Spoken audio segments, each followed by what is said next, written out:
Reduction Act. And then when they touted it the next day in the media, it was the most progressive climate change legislation in the history of the United States of America. And people are like, wait, what the fuck just happened here? I thought we were supposed to be reducing inflation. Oh wait, we increased taxes on people making $50,000 to $150,000 a year, even though he said he wasn't going to do that. And he slipped in a bunch of pork on the climate change legislation, and people are like feeling deceived. And it's just that for Americans are fatigued. They sign it to everything. I left California, and Gavin Newsom, that gem, Mr. Hair Gel himself. What did he say about the fires in 2017? I lived through those, and it was like, it's climate change. And I'm like, no, bro, it's because you stopped letting the California Department of Forestry do their job and clean up the forest area. So there was so much fuel that one spark lit up the whole mountainside, and there we had it. We had a fire for 24 days that took X amount of lives and so much property damage. I don't even know what the amount was, but anyways, I digress.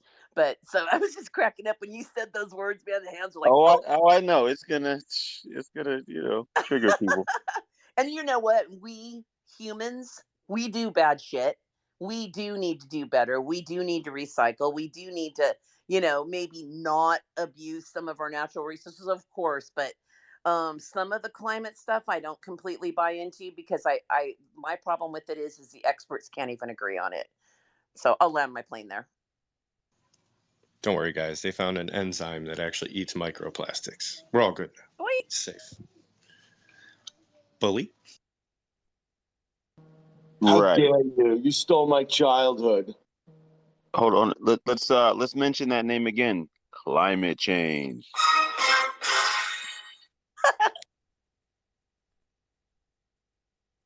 So that's what they call arsonists now, huh? Climate change? Oh boy. Good morning, Tab. Good morning, Punchbowl. Good morning, Rumble. Hope we're all having a fantastic Tuesday, as best as we can. I just wanted to give a quick shout out, say hello before we get into it. Climate change. There's only so much that I can control. I can't control that. I don't mind recycling. I don't go out of way after doing an oil change on the lawnmower to pour the oil out into the stream behind me. I work within reason. I'm a bit of a tree hugger myself, I don't mind admitting.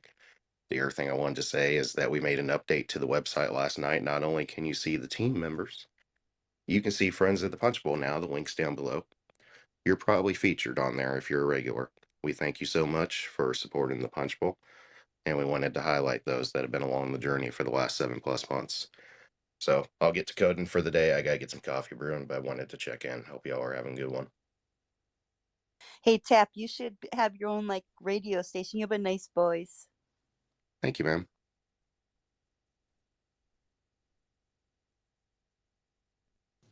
Jabba? Yeah. So it's unfortunate that that climate change has seems to. Let me stop. I just wanted an excuse to play that noise. All right. But look. So. I know everyone's excited to hit the tip of your. At the end of the day, hello. Look, I was going to say at the end of the day, yeah, people.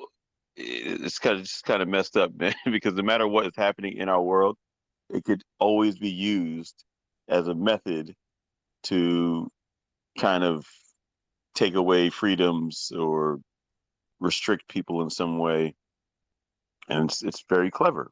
It's a clever strategy, actually, kind of like if we were all like on an island, right? And I wanted to control all of you, right? And, let's just say one or two of us got killed going into the forest because there's some, I don't know, some predatory animal in the forest, right? And one or two of us got killed. So we are all kind of aware that there's a danger there. So we all know it's real, it's not fake, it's not made up, it's not imaginary, right? But I start saying things like, well, instead of coming up with a way or an actual solution to the problem, like making some weapons to actually kill this animal or, protect ourselves from this predatorial animal, which would make common sense. That'd be common sense, right? To actually address the problem. I start saying things like, well, listen, if all of you give me a piece of, a portion of your food every week, right? I could, I'll hold on to it, right? I'll hold on to all the resources, and then I'll feed the animal to keep it away from everyone else. Okay. Meanwhile, I'm gorging down on your food and eating all the supplies while not doing nothing about the animal. That's actually the danger. So it's like people get manipulated. And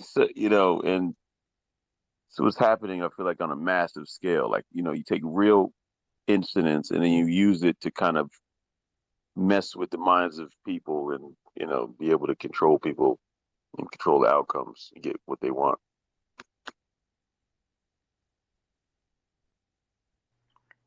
Word. I agree with you. I was gonna say we're all gonna sit here silently and agree with you. Like Right? All right. you should come to the town square more often. We're always Hold on a second. Not all of us.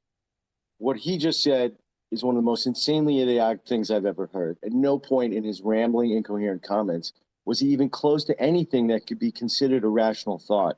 In my opinion, everyone in this space is now dumber for having listened to it. I award him no points, and may God have mercy on his soul. I'm starting to think Bully is a Climate recording. change is fake. Climate change is fake. Hold on. Climate change is fake. It's a fucking political weapon. It's a religion. It started in the 30s with the Dust Bowl, okay? And then it jumped to the 60s. It's communism. It's a way of controlling the economy and controlling people. It goes back millennia. The Romans didn't understand the physical environment. They created a religion. They sacrificed animals to stop hurricanes and earthquakes and typhoons Slow down, bro. and I heard you say this before. volcanoes. Slow down. Okay. The Romans sacrificed animals to try to understand what the food sources were like in that area, what was the water conditions like in that area. They opened up animals and looked at their inner intestines to say, are these animals so it wasn't religion, that was fucking science. It was They were looking that for a was good a place to settle. religion. And, It and I was a want to stick up, hang on, religion. I want to stick up for Mr. Clark because It was a Mr. religion. Clark, Julius Caesar was a you're priest when absolutely he was wrong. 10 years old. He was a priest. He was the caretaker of the Vestal Virgins who did these I just got one sacrifices. question, Bully. Is the world flat?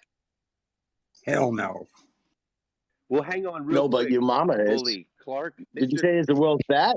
Mr. Clark clearly said a lot of us are not going to agree with him on climate change, but the point that he finished on is that people use crises to get what they want, even if what they want is not. Exactly. So that's what we were agreeing Exactly. with. It's a weapon. It's a weapon. So you do it. It's a weapon. It's an information weapon. So give me like Hawaii. That's climate change. Hawaii. The fires? No, we now have physical proof that it was a man-made accident and lack of maintenance that led to this fire. Perfect storm, 88 mile an hour winds. Okay. I live on the water. My family's lived on the water for 60 years. It hasn't moved 1 inch. Al Gore told me I'd be underwater 10 years ago, 12 years ago. Hasn't moved 1 inch. We've had 2 floods. They were gone in 20 minutes. Okay. They came in, they did their damage. Perfect storm, hit at high tide. Okay. The earth is a violent and destructive place. And people use the science to explain it and to manipulate people. And fear, state of fear. They need to keep you afraid. Read the book State of Fear by Michael Crichton. He wrote it, I think, in the early 2000s. It's fiction, except for everything that's not fiction in it. Are cell phones real, Bully? Say it again? Are cell phones real? Do they exist? Are cell phones real? Do they exist? I don't understand the relevance of your you question. guys hold still before you two start quibbling. Bully, you oddly agree with Clark about something that we all agreed with him about. And he even said, you may not agree with me about climate change, and he made a joke about it. Where neither one of us disagree is that he sees people. How much carbon? Can anyone tell me how much carbon is actually in the atmosphere? Well, Can anyone answer that question? It's more interesting that someone who believes in man-made climate change would agree with us that people are using it for nefarious purposes. Right, but that's the big lie, that it's man-made and that it exists. This all started with Obama, with the 97% of scientists agree that climate change is real. That was a 2-question survey that was mailed out to scientists around the world, thousands of people. Of the thousands of people that received that questionnaire, they didn't receive responses from everyone. They didn't even receive responses from a majority of the people they mailed the responses to. Majority of the people they mailed the responses to weren't even climate scientists. Usually I And get into it. let me finish. Of the people all they right. received the responses from, they got a 97%. Oh, yes, it exists. It was a yes/no question. All right, you let the other guy interrupt you for a second, so let me get a word in here. So here's the thing, right? Usually I go back and forth with people sometimes, but it like you're destroying yourself right now. There's too much proof and evidence that these things are happening. I'm not even going to defend it because this is being recorded and you sound crazy, man. I'm crazy, No, You right? Yeah, sound crazy. he's not crazy, bud. 0.04%. 0.04% carbon in the atmosphere. You think we can manipulate that No, 0.04? we're You not. think You said 0.041 is going to make a difference, or so. You said I know this. I tried to save you. 0.039 is going to make a difference human on beings, human agricultural beings, production? human beings have an impact on the climate on this planet. Yeah, We and are having an sadly, impact human on it. There's beings not. refuse to agree with each other because you all had a point. That's pure You don't insanity. you don't You know you what don't have controls to. the climate? That's The not sun. but The that's not sun the only controls thing the going climate. on. It doesn't stop there, right? Because we also have human nature, right? Just like where, for instance, right, no matter how much data is put in front of you, bully, you probably won't believe anything you hear because you're into this kind of nothing is real type of thing, right? And that's cool, whatever. Everybody has the No, right I actually to, go to UN right, conferences on right. sustainability, and I Oh, read the okay, good. documents that they publish. And in All the right, that's good. documents, they tell That's you good. that it's all Okay, bullshit at the back of the you're from the documents. right. You're from the UN, and I Hey, got you. hey, Okay, hold on a second. I Hold on a hear you. second. Jar. I don't know even try to say your name correctly. Yeah, but Um, when people are in the middle of listen, speaking, you're maybe we cutting should let them people off. finish, Bish. I understand. I understand Yeah, that. I was just saying, I know. I'm the only, certain type of person up here, so maybe Oh, you could just come on, man. freely Don't cut me go off. there. Maybe. All right, so then don't let me finish my sentences. It might not look like that, then, right? So Oh, here's I the am thing, so right? fucking tired of At that, the, dude. You're done. You're fucking I done. mean, what is it? There it is. There it is. Here's the evidence. Here it comes.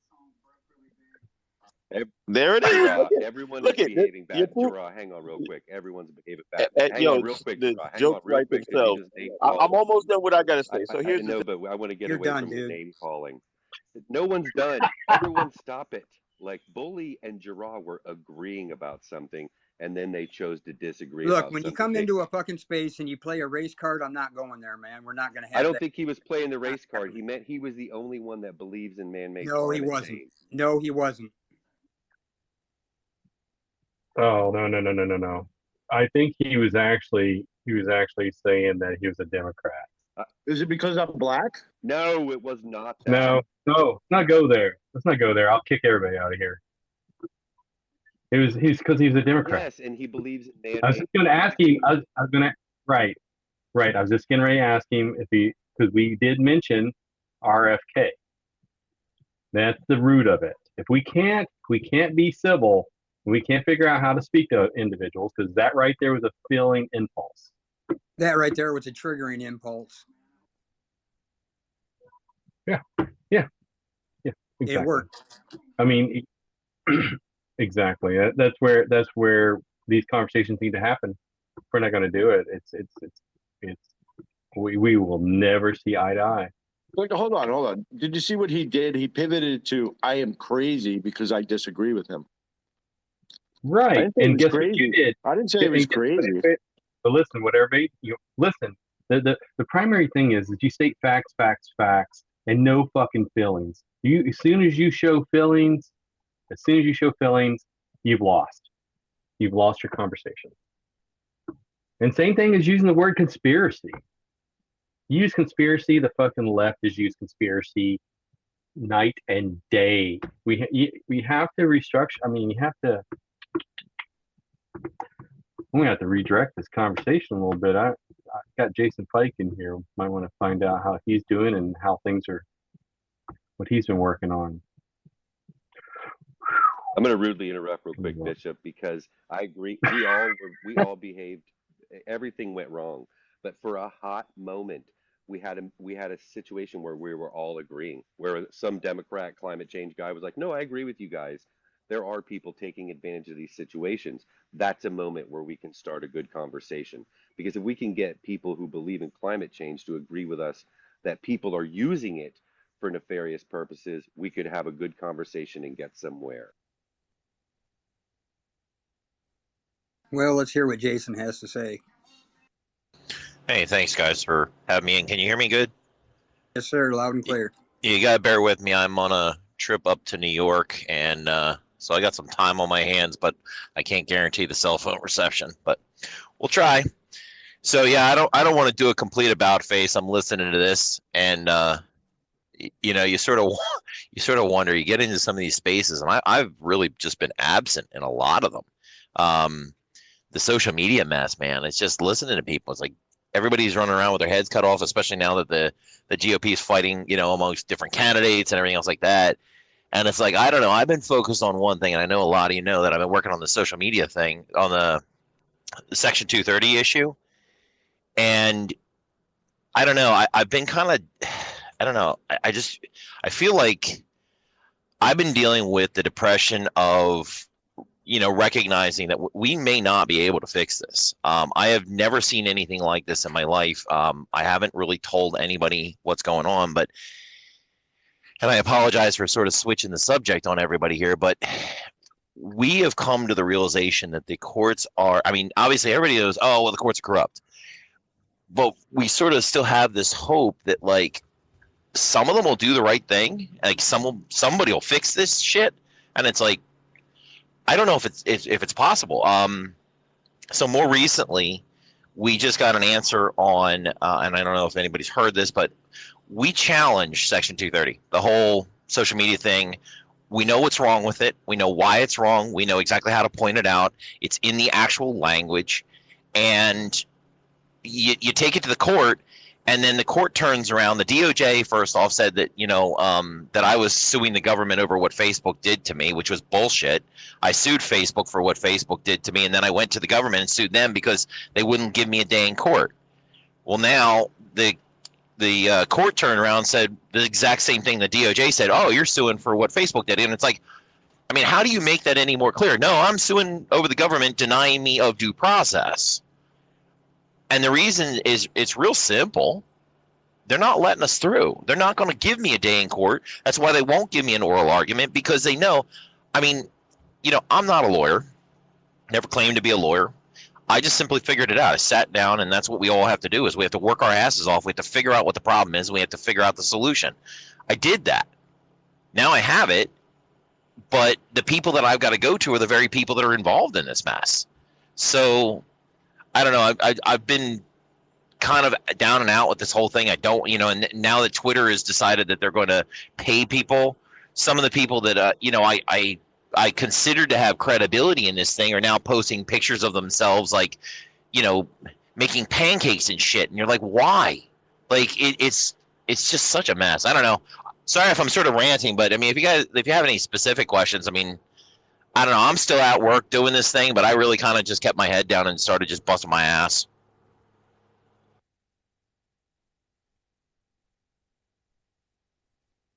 Well, what is 230? Say that again? Section 230? You don't know what that is? Yeah. What is that? So, okay. So here's the fundamentals. You know how, like, these companies, like the social media companies, are censoring us? And the question is, how do they get away with it? Like, how does it keep happening? It doesn't matter what they do or how they do it. No one is able to sue them. No one. There's a reason. And it's the most asinine thing I've ever seen. And it's in the first portion of this law, it says that they cannot be treated as the publisher or speaker of any information provided by another information content provider. Normal people that can read English understand that they can't be treated as someone else. What nobody realizes is that for 2.5 decades, this law has been converted, that it says now in almost all precedent, it says they can't be treated as a publisher of any information provided by another, which means that if it's originating from someone else and they act upon it, meaning like they're a secondary publisher, they can't be treated as themselves. What that means is that they're legally immune from everything. They're just sovereign. And the problem with that is that if they essentially have sovereign immunity, and then the government says, well, we would just like you to do, censor this person, but you can do it just freely on your personal, private rights, so to speak. They can do anything they want to us. Free speech is dead on the internet. It's only a suggestion from the Yeah, exactly. It's only a suggestion. And the screwed up part is, and I mean, actually, you know what? For the guys that are on here that want to understand it a little more technically, we figured something out that nobody has figured out yet.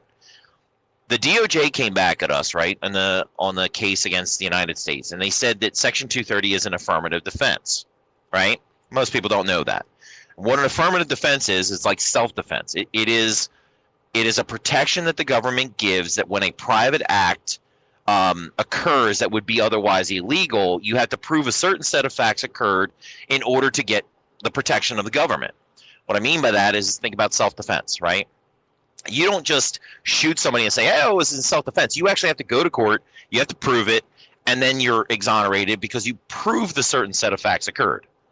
Well, the way that this law works is very similar, except for the fact they don't have to prove anything. So in this circumstance, they have to prove that they acted as a good Samaritan and in good faith.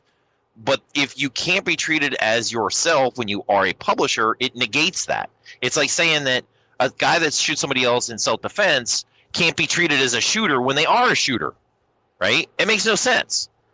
And the thing is, we figured out that if those that like to do a little research, it wasn't until I heard the term vicarious liability.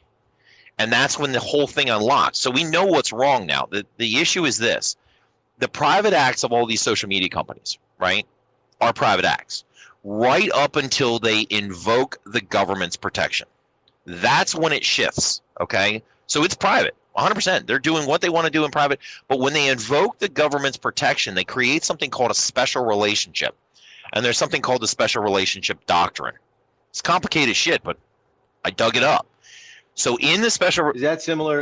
Is that similar to the protection the government gives to, the NFL, MLB, NHL, all these basically monopolies in sport, in the sports industry? I can't say for sure because I don't know what those are necessarily, so I can't speak to it. But it is like self-defense. It gives them the protection to act to restrain us, but everybody says, well, they're acting privately. They are. Right until they invoke the state's protection. When they invoke the state's protection, they're consummating that bond, right, between the private and the state. And when that bond is consummated, it creates a special relationship. And under the special relationship doctrine, this is where it gets really crazy, all right? It transfers vicarious liability to the government for what the private entity did. It is the exception to the rule that the state can't be held accountable for what private acts are. This is actually where they can. And the craziest part about it is that it creates what's called an affirmative duty for the courts to protect the civil liberties of the individual who was priorly restrained. Holy shit.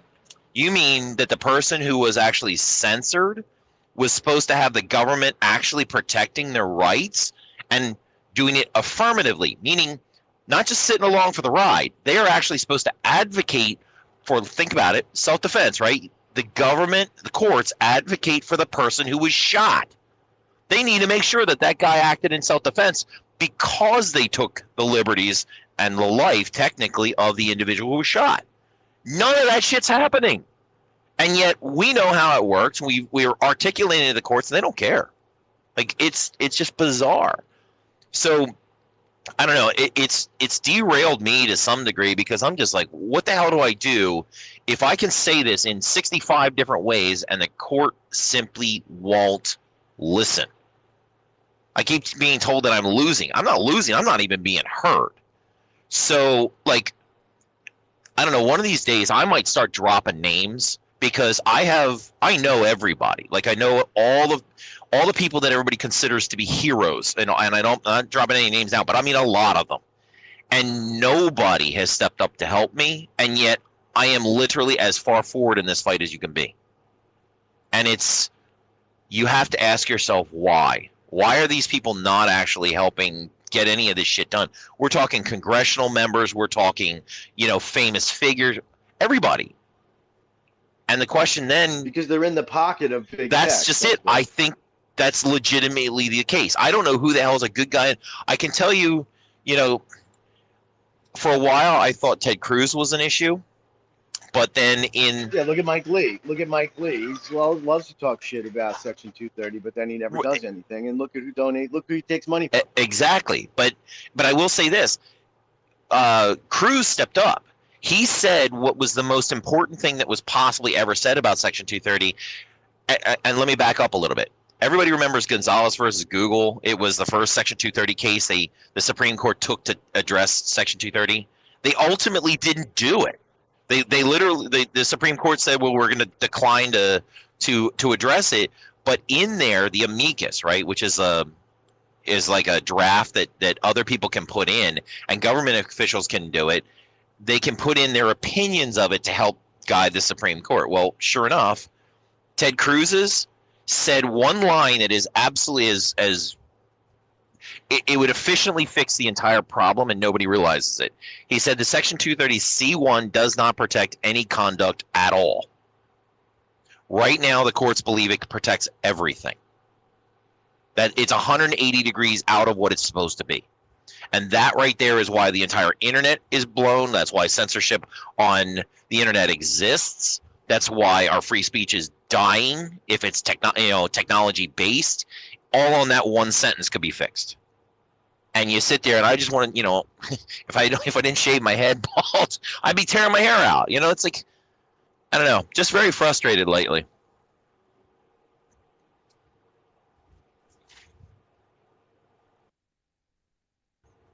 And with that, I'm sort of landing my plane, but I'm on a rant today. Jason, it's not just big tech; it's big pharma as well. I mean, the pharmaceutical companies, the insurance companies. You have algorithms making decisions on your health. Your doctor submits information, and they deny you medical service based on data they're collecting.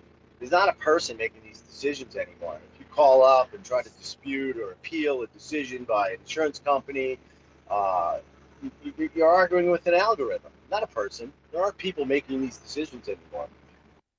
No, it's governments bonded with private entities in all aspects, and they've just they become they become one and the same thing, and they're just masked by these mega corporations. I mean, it's just the way it is. Medical privacy doesn't exist. The whole HIPAA Act thing is basically obsolete with these Judy Faulkner, who controls, I think, 2/3 of our medical records, and all the big companies now have access to this MyChart system. So it's the complete opposite of medical privacy. Anybody has access to your medical records in the medical community. Well, not only that, but all they do is they just invest in it. The government just, puts investment money in, and then all of a sudden they have access to all the information. So they just bypass it by creating these private state partnerships. I mean, that's why I'm dealing with a problem that I'm not sure I can solve, only because I'm going to the United States government, asking the United States government to hold itself accountable for its involvement with big tech, because big tech is really involved just as government. So, when you go there and then the government says, hey, nothing, they dropped me on Article 3 standing, claiming that there was no traceability and no redressability to the United States, when the United States was the one who dismissed my case in Facebook. It's like the fact that the United States got involved and dismissed my case is the reason I'm suing the United States. And they said, no, you're suing because what Facebook did. And it's like, if you tell them, no, that's not, they don't give a shit. They just hear and do what they want, because I'm asking the people that are literally the criminals to hold themselves accountable. It's appalling anymore. I don't know if this is fixable. So that's just me. I don't know. I'm just kind of pissed off about the whole thing, because it's like, no matter how hard I try, or no matter how much, how right I get this, I don't think it's going to matter. I don't think it's possible to fix it. Go ahead, Kat. I think ML's ahead of me. Oh, go ahead, ML. Oh, okay. Thank you so much. I did want to respond to that. Jarrahad Clarke from Smoke and Toke, New York, or whatever. He was talking about private planes. Anyway, he's gone. Let me just say something quick, going back to the climate change. These media outlets are burying BS statements regarding climate change deep in their stories that have nothing to do with climate change. I'll give you an example that I laughed at this morning. This is from Euronews, which is a big news outlet in Europe. They were talking about something unrelated, and way down in the story, there's a paragraph near the bottom that says the following: economies across Europe are currently struggling with high inflation fueled by Ukraine war and climate change. Like, how the hell can they bury complete bullshit like that? They just hide it now, right? Inflation is due to climate. They actually printed that. Inflation is due to climate change. And it's probably buried in half the stories they do now. So anyway, just wanted to bring that to your attention. And don't diss my private planes anymore. Fuck, I run them on used cooking oil, so they're environmentally friendly. Okay. The last batch was from KFC. So if you go outside and you kind of smell chicken, it's probably my plane flying overhead. But it's clean. And the chemtrail from my plane has no mRNA in it like the other commercial jets. So anyway, back to you guys. Thank you.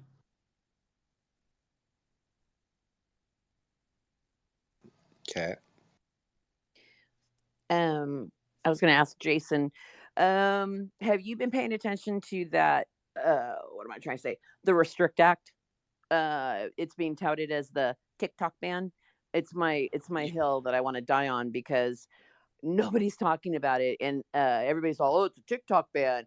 I'm like, no, it's not. If you read the bill, it covers all social media, and if people think they aren't going to use that to start banning and saying things like, in the abundance of caution, we're going to say this app is subversive, so you no longer can go to it. Next thing you know, virtual VPNs, the networks are going to be unavailable. Podcasts are going to be, you know what I'm saying? It's a slippery slope. I was just wondering what you thought about that since you were talking about Section 230. So yeah, the Restrict Act, when it first was announced, if you somewhere in my feed, if you go way back, I was one of the first ones that blew up about it because I read it. I read the whole thing, and you're right. I mean, it may as well it may as well be called the Restrict Free Speech Act. I mean, that's really what it is.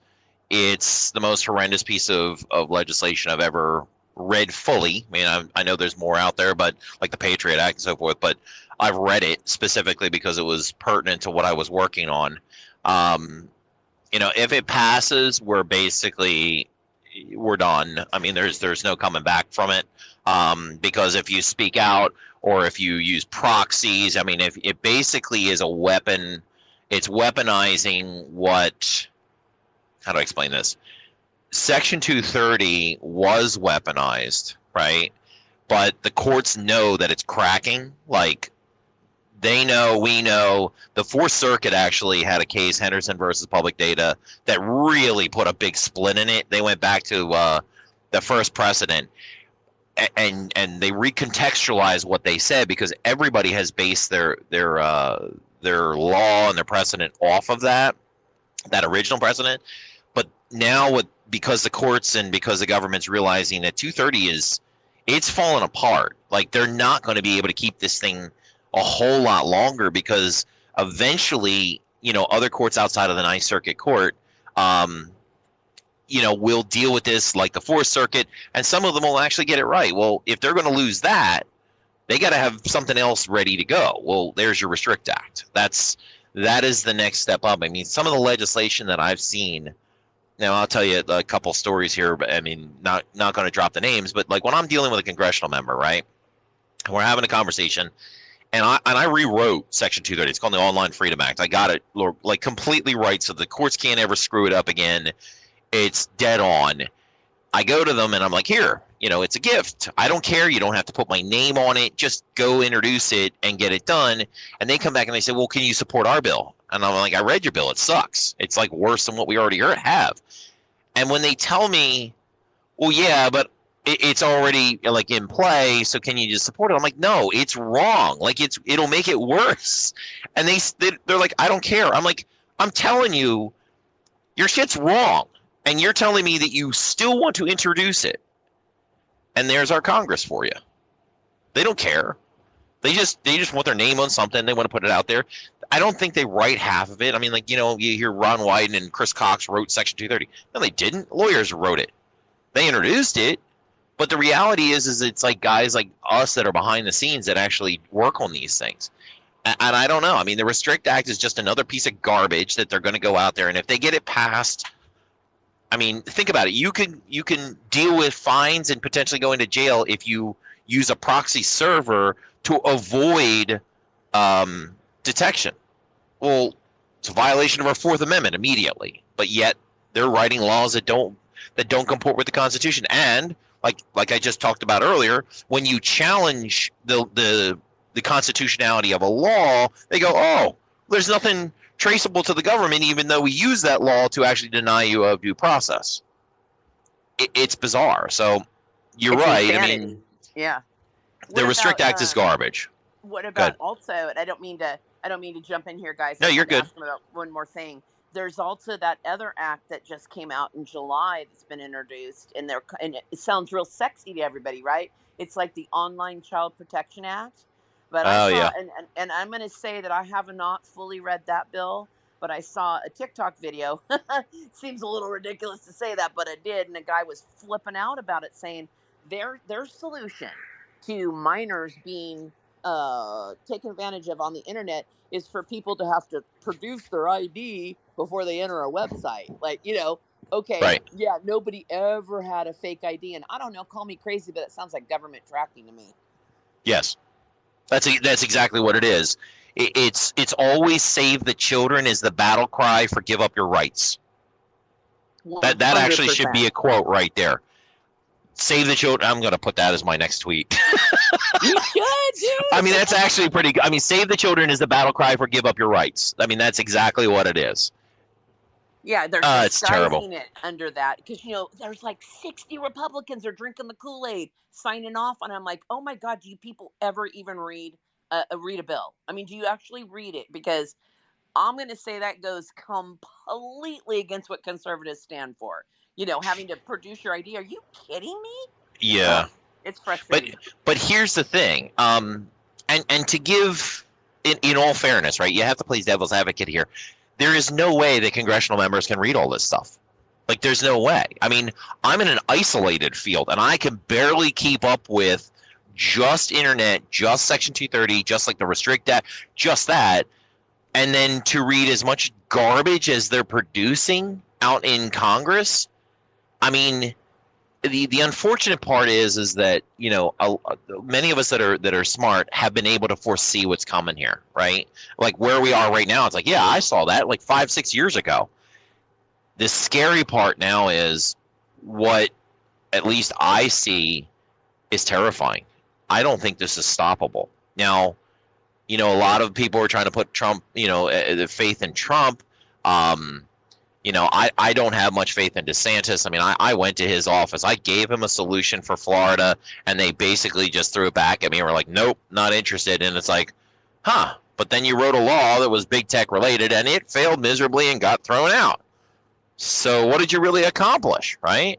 You shook your big stick, but your big stick was literally given to you by big tech. I don't know. I mean, there's just too much of the legislation that's going live, and we can't keep up with it. And the problem with that is that, in order to challenge a law, they're passing them so damn fast that how do you challenge them? Well, it takes years. I'm 2 years deep in a fight, and I haven't even gotten to court yet. That's not true. They don't pass laws fast. In fact, they don't pass any more legislation than they've ever done. They don't really pass much legislation at all. They run on constituent services, and occasionally they'll wait until there's like public consent with most of the rules and regulations in this country are passed by the administrative agencies. And they'll really only pass laws occasionally. It's all virtue signaling. And they run on the good, oh, I helped so and so get a job. I helped so and so with this regulation. That's really what they do most of the time. That's like 90% of what Congress does, besides fundraising. So these rules and regulations, like Section 230, this is written by somebody in the administration. Look what they're doing with the EPA right now. They're coming, and Graham Hall told us this 2 years ago, right after Biden got, inaugurated. She said, "Oh, we're coming out with hundreds of new regulations on appliances and equipment, and they're regulating us to death." That's what they're doing, and it's some fucking bureaucrat in Washington writing these rules and regulations, not Congress. Actually, yeah, I would agree. A lot of it's like executive orders and bureaucrats and so forth, and it's not actually laws going into place. But again, to take down a law is almost impossible. I mean, no, it's impossible. It's impossible is. Because of the Chevron doctrine, because the Supreme Court then defers to these public agencies and says, well, you're the experts, you figure it out.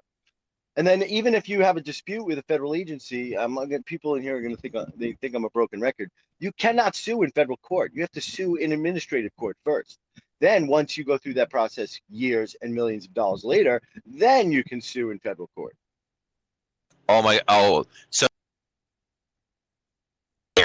So understand what I've had to do in order to actually go after this one law.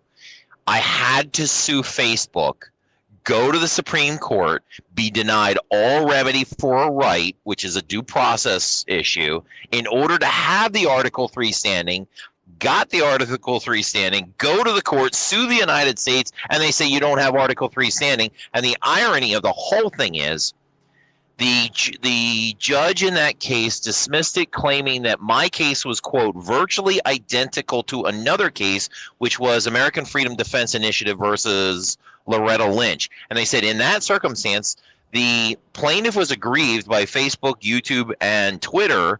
And instead of suing Facebook, YouTube, and Twitter, they sued the United States. And of course, I step back and I go, yeah, it's virtually identical because the glaring difference is I didn't skip suing the private entity.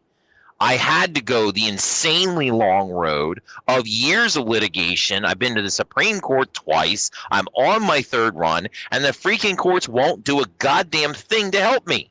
Nothing. They won't even let me in the door. And yet, we've been right since day one. Like, we can't get it done. And that's the problem, is they make it impossible to fix governmental laws that are unconstitutional. So yeah, I'm right there with you, man. It is an incredibly long and hard fight. John, good morning. Hold on. Let's do that promo before we get John. There you go.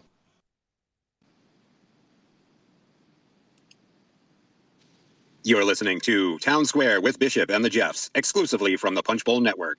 Be sure to check us out at thepunchbowl.space to learn more about the Punchbowl team, pick up some cool merch, get a great discount from our sponsor, and find the link to join our growing community of Punchbowlians on Discord. Town Square goes live every Monday through Friday, 8 a.m. to 11 a.m. Eastern. And join Kevin and Webb as they go live every Tuesday night at 7:30 p.m. Eastern for Garden and Homecast from the Nelson Gardens. Both shows are heard live on the all-new X Spaces 2.0, and now also heard in their original uncut and unedited greatness on Spotify and Rumble. Don't forget to follow your hosts and co-hosts and kindly like and retweet the space. And now back to the show, voted best space on X by 3 out of 4 of Tap for Nerds Alter Egos, Punchbowl, Town Square.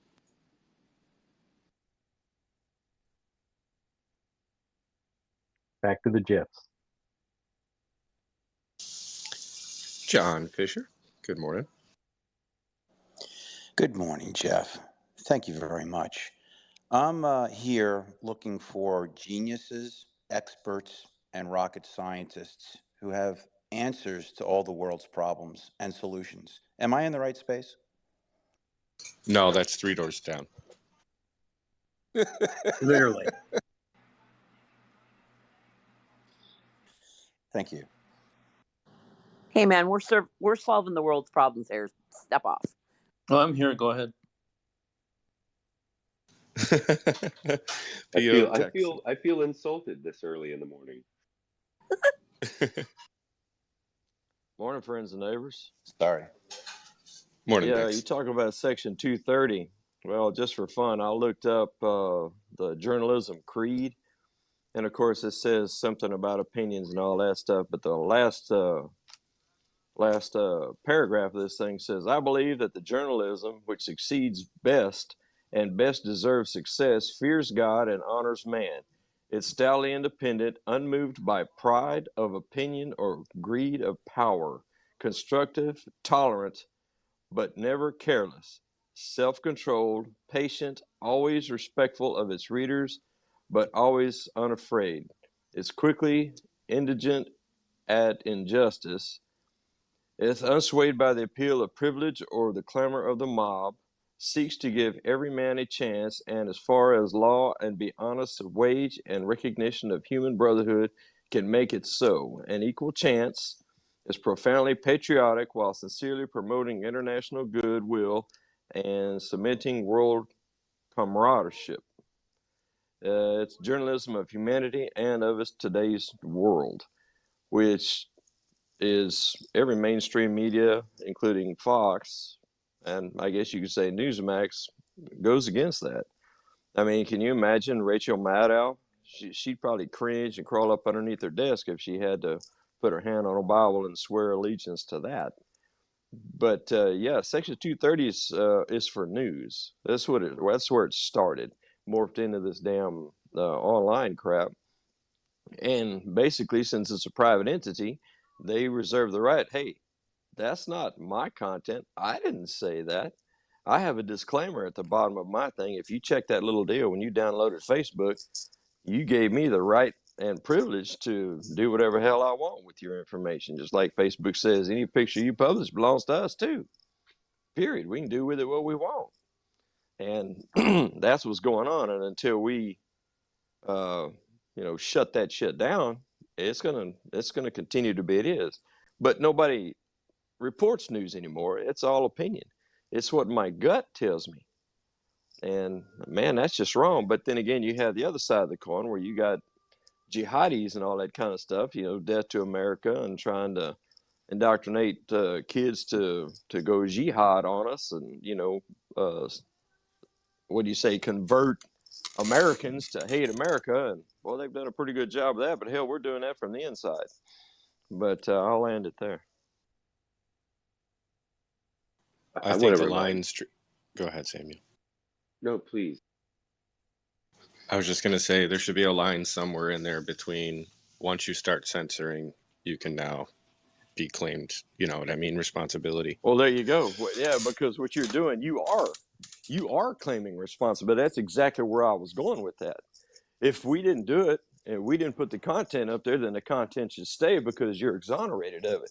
But because they don't like what you're saying, what they're doing is taking ownership of what you said and shutting you off. And that completely goes against the whole argument. Can I interject some context there? Because I think you're missing part of what I'm trying to say is the problem. You're right that when they are censoring, they are acting as a publisher, right? And the problem with that is that right now, the way that the law is written, they are not supposed to be treated as someone else, which makes all the sense in the world. If somebody else does something stupid, you shouldn't be held accountable for it, except for the fact that the way that they've actually read the law, which means it's been read wrong, like the words don't say what they're saying it says. If they can't be treated as a publisher in the general sense, but they can act as one, which is exactly what you're saying they're doing, they can't ever be held accountable for any of their own actions, which is exactly what's occurred. And that's what the problem is that everybody's saying, well, they're censoring in their private capacity and they're allowed to. Yes, they are, but then they become a publisher responsible for their own actions. And meanwhile, the government's turning around saying, well, no, they can't be treated as a publisher, so they can't be responsible for their own actions, which is to say, it's no longer about treating them as someone else. They can't even be treated as themselves. There's where the problem lies, is that if they do something that is illegal, right? Now, everybody thinks censoring is illegal. It's not. They can do that in their private capacity. But let's say they censor you because you're black or because you're Jewish or a woman. That's illegal. Right now, if they did that, they say, well, you can't be treated as a publisher. And we're saying, no, they broke other laws. And you're telling me that this universal bullshit law that says you can't just treat them as themselves covers that. So now they can't be held accountable for anything. And when you have a child that is never disciplined, what happens? They get out of control. Now we're all seeing the problem is that these companies are so out of control. They censor anything and everything they choose. They censor everything that the government tells them to do because the government's the one that's giving them the ability to do it. And we can't stop that cycle because we're asking the people that are telling them what to do to stop them from doing it. It's just not going to, I don't know if we can even get it done, but you're right. They are a publisher. They should be held accountable for that conduct, but they're just not. And that's where I'm sitting in this gap trying to figure out how the hell do I get them to do the job? How do I get them to stop it? I don't know. I mean, I'm beyond. I mean, I don't get enough support. I don't get enough attention. Social media is going to suppress me. It's just, that's where we sit. Well, I mean, Jason, I'd say this: you're in a gap in history, and something to remember is 1996. I don't know how many people in here can remember 1996, but that's when Section 230 was created. And if you remember sitting there in front of your giant tower computer with like a huge 500-pound monitor in front of you, that rule was created for that moment in time. And we're just now catching up to that, right? That this fight is one that was going to happen. It had to happen, right? And it's sort of like a consequence of history because if you can't remember how fast the internet picked up in the last 10 years, even, the last 20 years, you ought to dig it back up because what we're dealing with is outmoded rules in a future that we didn't predict. And there are people, making use of them for bad reasons. Wait. Well, I understand what you're saying, but very much like and I think that it's a, and don't take this the wrong way, it's not an insult, but I think it's a bit of a cop-out when you understand what I understand. To say that the world has advanced and that Section 230 is essentially antiquated or outdated is wrong. It's just like the Constitution is not antiquated. The concept is very, very simple. Two pieces. One, you can't be treated as somebody else for what somebody else does. That's the first piece. Second piece says, hey, look, if you act as a good Samaritan in good faith, which would mean that they would have to follow what would essentially be called an intelligible principle. It's a real complicated mess, but essentially you have to conform with what the government considers to be a good Samaritan. Then you are allowed to restrict certain materials in good faith. And if you can prove, remember what I was saying about affirmative defense? If you can prove that you acted in good faith, even if you did something wrong, you're still protected. But that's not what has happened in the courts. And because of it, it's not the advancement of technology that's the issue. It's the failure of the courts. That's where the problem sits. So, yeah, I agree with you what the 1996 and the air and what it was there for, but what it was intended to do is not what's actually occurring in litigation. And the problem everybody's saying is the legislation is the issue, when it's not. It's actually the judiciary. The judiciary has completely dropped the ball. Oh, I agree. That's where we got the problem. Yeah, but what I was doing was I was going. Your talking points are coming from the social media side. Mine was from the news side. I was trying to show a parallel where the social media company says, "Dude, we're not news. We're not news. We just give them a platform. Those aren't our opinions. Those are what they said." And that's the defining line. That's what all these damn Congress people are looking at. That's exactly what it is. Okay, so this is great. So now I can actually point out where I guess the gray area begins. You're saying that, oh, we're not the news, somebody else created it, but they restrict a whole lot of other material, right? So let's say you have 100 pieces of content that somebody else made. You restrict the 50% that you don't like, correct? Well, if you're developing an idea is not all about the positive, it's also about the negative. It's about what you remove that you consider to be bad ideas, and in doing so, you are developing information, correct? So if they're removing information that they don't want, they are a publisher. They are developing information because they're restricting the information they don't want to be the good idea. You see what I'm Yes, saying? sir. So the thing is that they're not just neutral anymore. That's what Cruz was talking about, that they have to act as a neutral public forum. They do, because if they're seeking the protection of government, that's the only way the government can do it, and it still be constitutionally sound. They have to conform with the interests of the public. Now, because they're restricting information that they don't want, they are a publisher, and they're not acting in good faith, and they're not acting as a good Samaritan, and therefore they should be liable for everything, literally Yep, I everything. agree. They know it, we know it, even the Supreme Court. When Gonzalez, Google versus Gonzalez oral arguments, I think it was, what was her name? Starts with a K. I can't think of it off the top of my head. The Supreme Court justice. Well, anyhow, she said that if we go the way that you suggesting we go, then Google would be liable. And what she was basically pointing out was, holy crap, all of the restriction of content that they're doing consciously and not as in good faith would all become liable. All of it. The whole damn platform would become liable. It would be catastrophic for all of big tech, and that's what big tech is going, holy shit, the sky's falling. You're right, because you weren't supposed to be considering what information you don't want. You're supposed to be considering it based upon what would be in the interest of the public to be offensive. So That's the it. bottom line is they are sharing opinion by restricting yours. Bingo. There you go. Bingo. That's and if you look at 230 F3, to anybody out there, look at 230 F3. The definition of an information content provider is any information, any person or entity responsible in whole or in part for creating or developing any information provided online. Creating is bringing it into existence. Developing is manipulating it after it exists. Therefore, they are content providers of everything that they're considering. So if they're considering the information, they actually have to only do it as a good Samaritan in good faith, and they're not. And the courts never hold them accountable for that. They say you can't treat them as a publisher. Dismissed. Jason, to that point, I'm not sure how you would disagree that the law is antiquated. When they wrote that law in 1996, they clearly wrote it so that no one could mess with the internet. They're like, we can't stomp the internet while it's growing up. We can't punish these distribution networks for the stuff that they're distributing. That's clearly what the language says. So I hear you talk like, a mile around the issue, but if you're saying that Section 230 is good law and it's just not being used right, It is. I think that's a fucking shitstorm. No, it absolutely 100% is. If it was applied as it's physically written. Jason, can I ask you a question? I also have a question. Don't you? Oh, I'm sorry Shoot. if it was not really quick, Hava, really quick. I'm driving. I'm a truck driver. I'm just going to ask you a question. Go ahead. I'm sitting on my couch.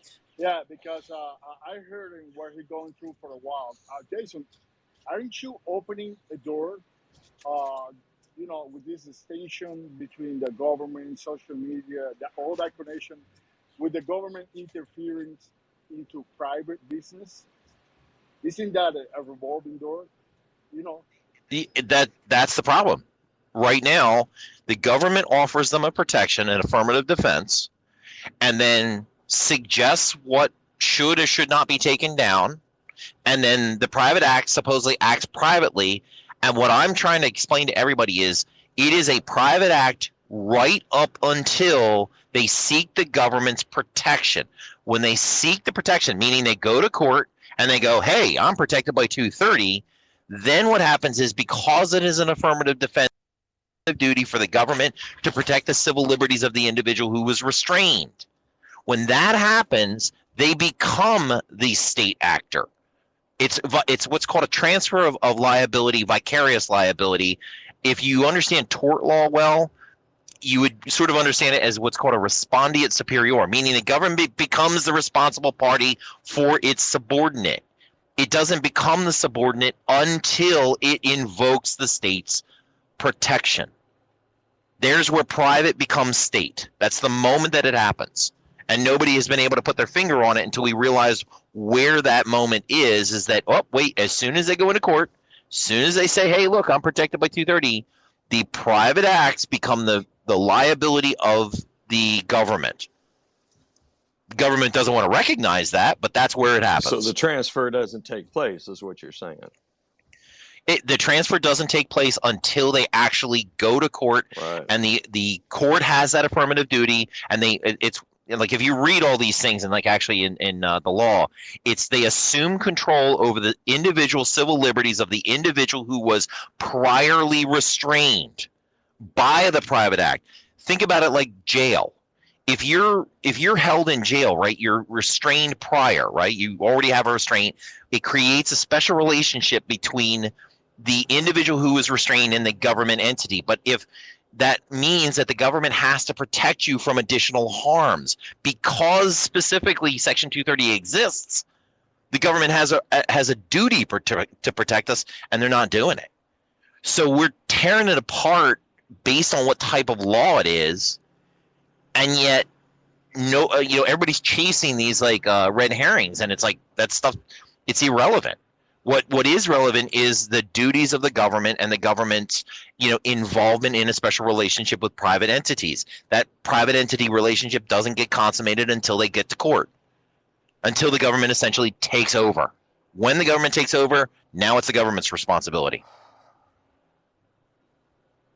Sorry, that's complicated, but what you were asking is, what's that relationship between the government and private?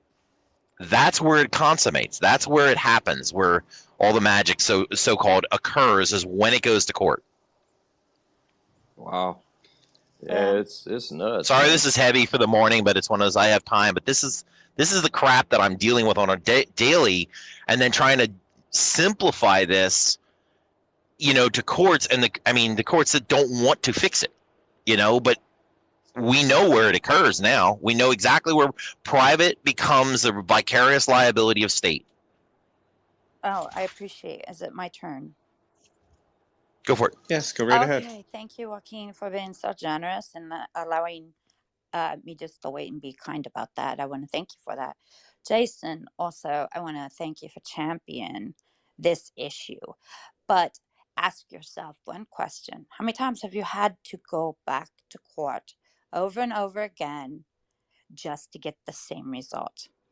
And I want to ask you, what is it when you look at Article 230, or you can take a sample dip out of anything, whether it comes to healthcare, the DOJ, research, anything that might be remotely close to a black budget, you're going to see the rules versus the exception. And what you're seeing are the rules, and it's the lexicon, it's how it's written. And when we talk about one person can't do it all by themselves like you are, you're looking at a bunch of chief knowledge and us as the citizens that may not know how to organize, how to pick through these details, understand the agency that we own of ourselves. And if they don't understand it, they can't fight it. So if I was to introduce to you how to, timestamp mRNA, you would say, I have no idea what you're talking about. If I would tell you about, hey, it's all in the linguistics, how you word it, where to put your prepositions, how they but, if, and their way around every article, so then no responsibility can be applied. So we have to understand how to pick apart all these things, put it into something that is of, let's say, easy, understandable, common English for people, regular people that just work 9 to 5 every day to provide for their families, and understand and tell them how to mobilize. How do you want to be involved? Then come with me, because it is bigger than one person, and it's bigger than 10,000 people. And that's where it has to start, the invitation of acceptance. And with I think it was Marcus, when I first started in, he wanted to talk about himself being, brown. Well, I'm not brown, and I'm a woman, and it's never stopped me. It's never inhibited me. I don't know why he feels so inhibited, but it's just a cop out of saying, I don't understand. And that's what I have to say. You can dip it in pharma, you can dip it in laws, you can dip it in legislation, you can take it back to Ketanji Brown Jackson. It does not matter.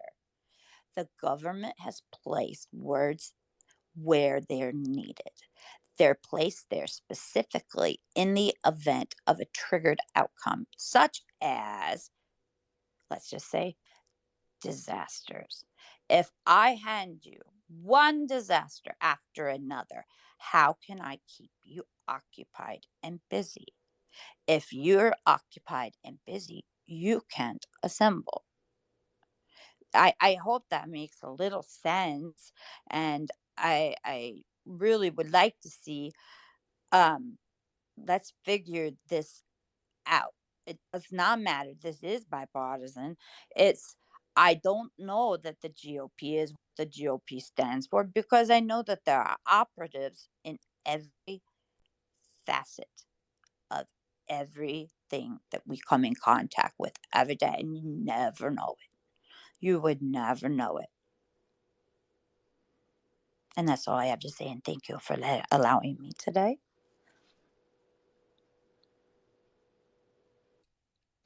Thanks. Texan, you're up, buddy.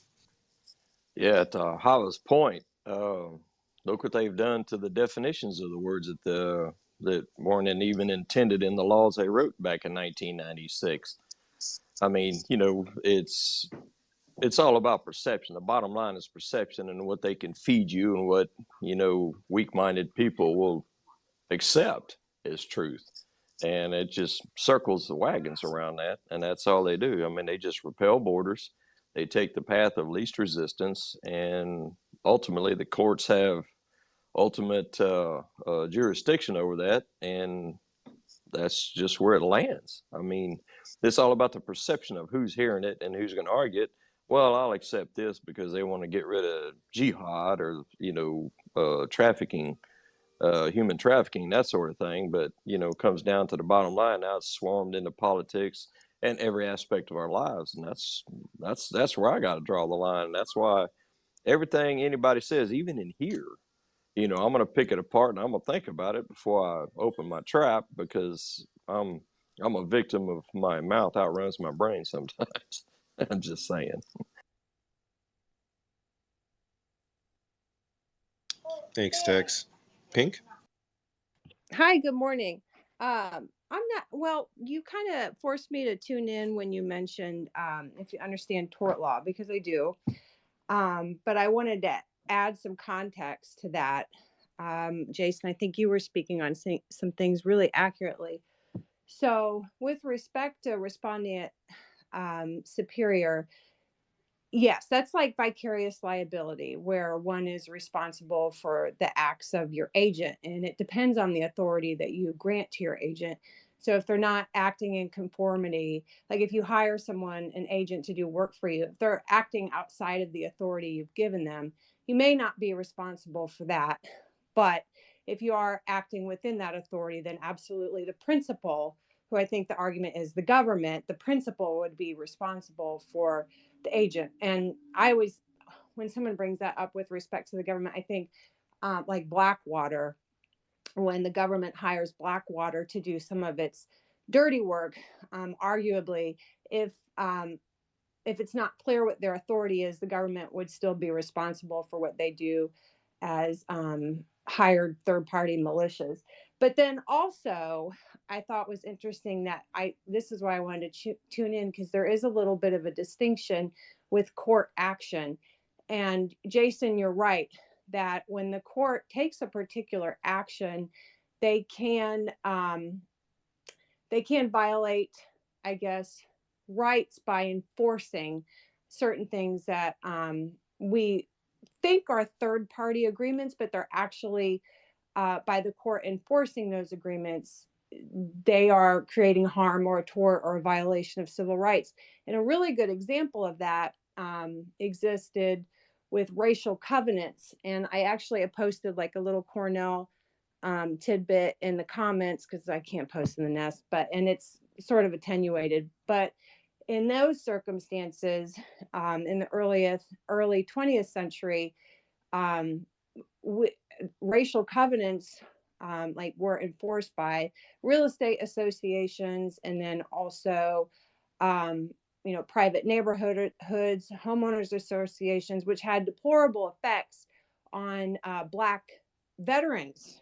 A lot of people, but especially Black veterans who had the funds to go and get a home, but they couldn't because of racial covenants that segregated whites from Blacks. And the courts enforced these agreements. And then finally, it was challenged as a due process violation and a violation of civil rights, because the court continuously enforced these racial covenants and said, no, it's a third party deal, you can do anything you want as a third party. And it became most obviously deplorable when our Black veterans couldn't buy a home, and they had the money to, because nobody would let them buy a home. But that's an example then also of not necessarily respondeat superior or vicarious liability, but when the court's action by enforcing something that is third party may actually be its own action and tort or civil rights violation. I'm going to beg anybody at Pink, especially because what you just said is largely unintelligible to people who don't have legal backgrounding, right? So I'm just going to urge anybody who's going to talk along legal lines to try to, and I say this in all seriousness, talk to us like we're idiots, right? Like tort is a law that nobody understands, right? And a lot of that vicarious liability and such. I'm just going to reinsert this point because here comes Jason. If you think we lived in the same world we lived in 1996, I just beg you to look around and use your memory. Jason, jump right in. So, you're right, and that is the unfortunate part that we get caught between. You're saying is it's unintelligible because this is high level stuff to try and understand it, but she's right. The point of what I'm trying to say about respondeat superior and so forth is that the government is not responsible for private acts until the authority of government is invoked. At that point, and she was also right that there is an issue of furthering the objective of the authority. Okay, well, the objective is to block and screen offensive materials, right? It is furthering that objective, but they're not doing it within the confines of what the affirmative defense allows, which is to do it as a good Samaritan in good faith. This is real complicated stuff for anybody who is a non-lawyer. I'm not a lawyer, but it's just like anything else. The reason that our country is decaying is because people need to educate themselves as opposed to just go, oh, I need this given to me in a 3-second snippet to understand everything. It's not something you're going to understand in 3 seconds. I mean, to the point, and I apologize, I got bad reception here. That's why I got bounced out. I didn't hear the end of the first lady that was speaking, but she said, how long you've been doing this. And this is the only reason I understand this at this point. I have probably filed at least 35 briefs. I've been to the Supreme Court twice. I'm on my third run to the Supreme Court. I filed a due process free speech claim against the United States, which is exactly what we're talking about. The tort issue is the government gave them this authority. And in all of that, I have never once seen a judge, because they won't let me through the door. Because if I'm let through the door, the whole thing comes crashing down. Because we have taken the time that nobody else will take. We have understood it. I have tried to articulate it in ways that other people will be able to understand. And then, of course, I get hit by lawyers saying, oh, that's dumb. It means this. Because I'm trying to simplify it, so that other people understand. The problem here is it's not the law. It was written in 96, but the law is fairly simple. They can't be treated as somebody else, and they can do certain things in good faith to make sure that the internet's a good place. That's it. That's all it was supposed to be. That's not what's been done, and it's because it's not been read in its full context. They're manipulating the language. So you're caught in a situation where we're trying to give people the information. It is complicated. It's something that you have to sort of like dig into and maybe learn for yourself. But I think that more people are doing that these days. They're educating themselves. I'm here just to give you the information. What you do with it is up to you, because it's not going to change my course. I'm still trying to get this done however the hell I can.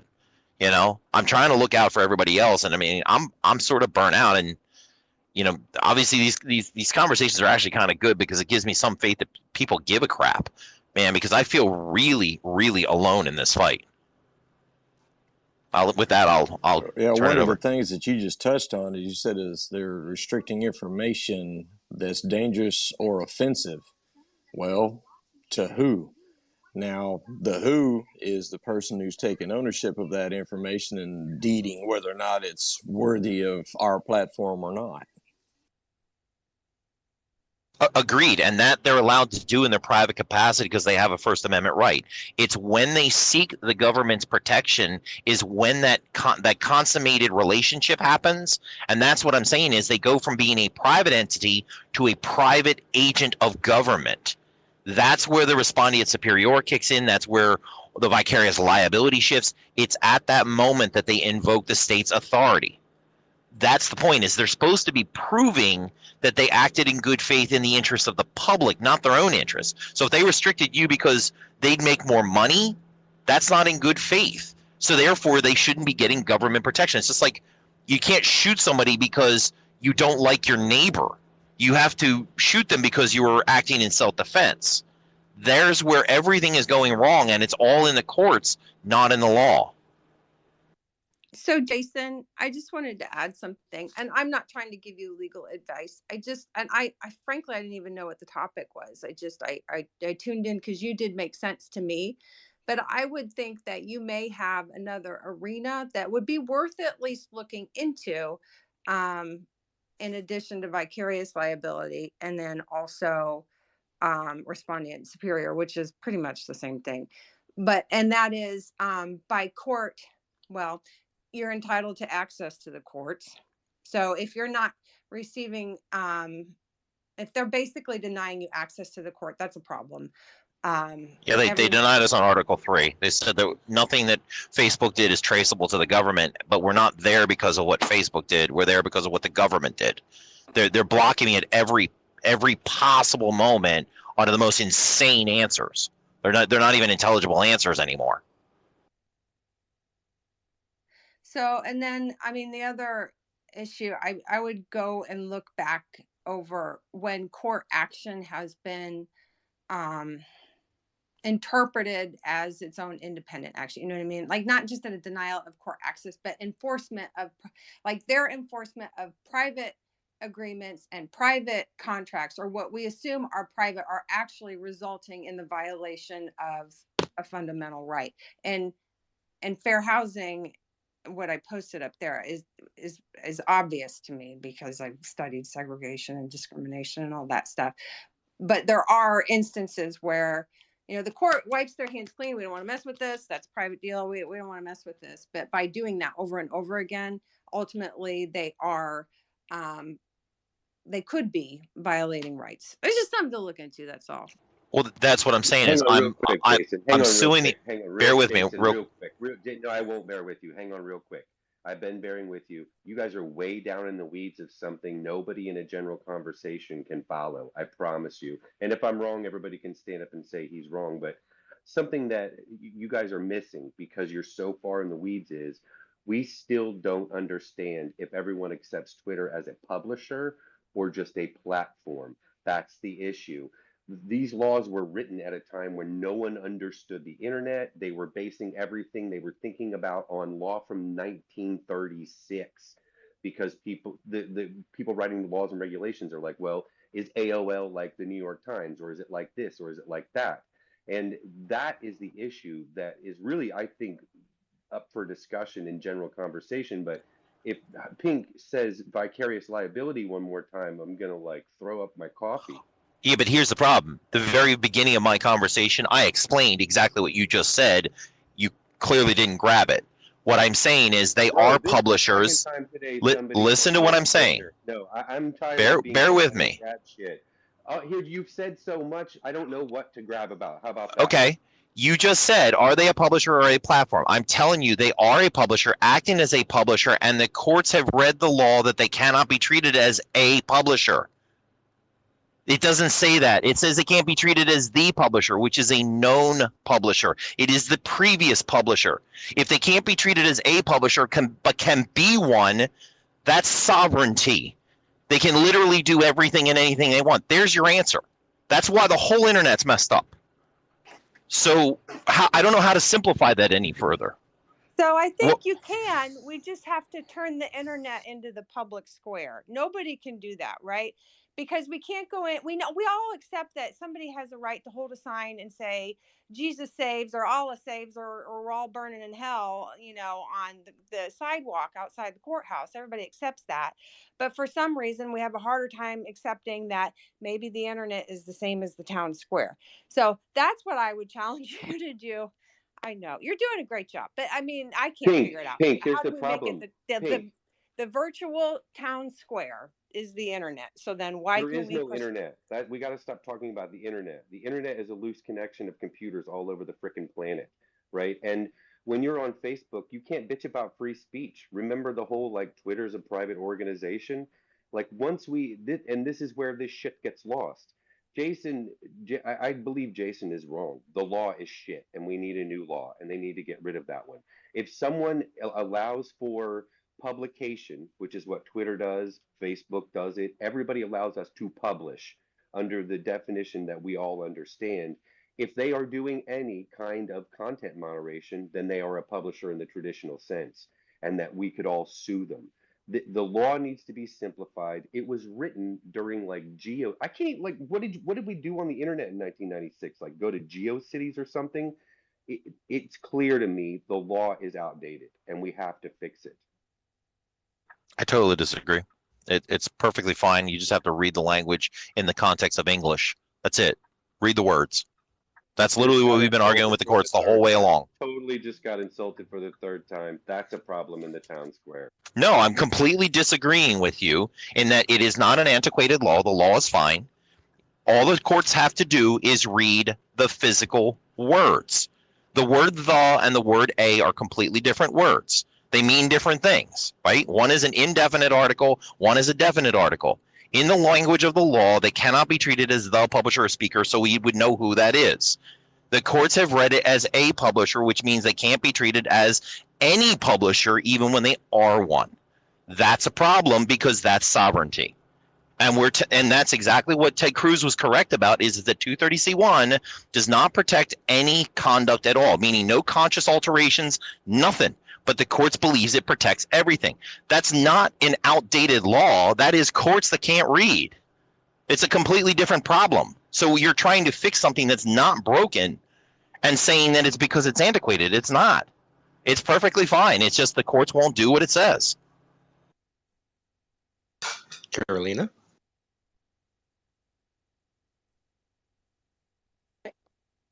Gosh. Okay, Twitter keeps muting me. All right, so I kind of see where Jason is coming from because as a social media expert, Freedom Foundation, that's what he's got.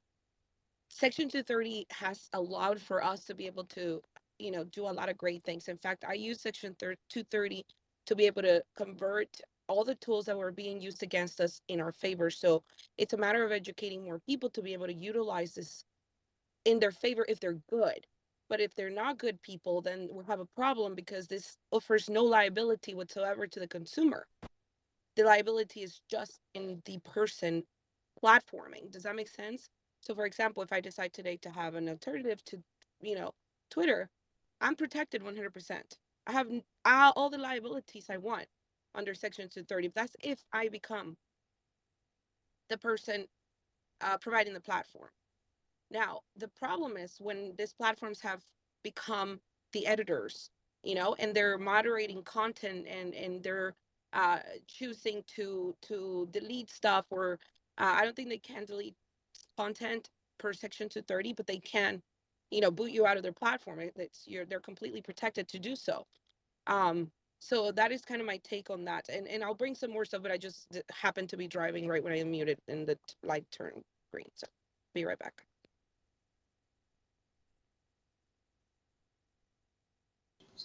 Aaron, good morning. Another damn driver. Come on.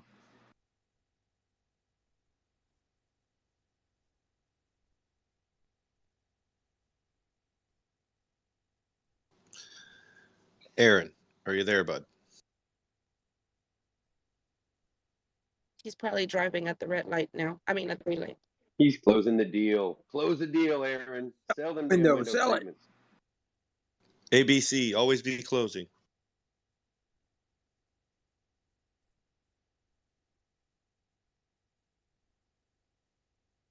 Yeah, right. He's on that Texas internet. You never know where I a know, and I tower was is. dying to know who he was going to insult. He was clearly going to jump in on one side of this argument and be like, "You people on that side are complete asshole, idiot, know nothing, ignoramus bastards." Nailed Don't it. assume. Don't assume. Yeah, sound like him too. I don't know if it's an assumption. It's almost guaranteed at this point, Jeff. He'll be back. I always try to give Aaron the benefit.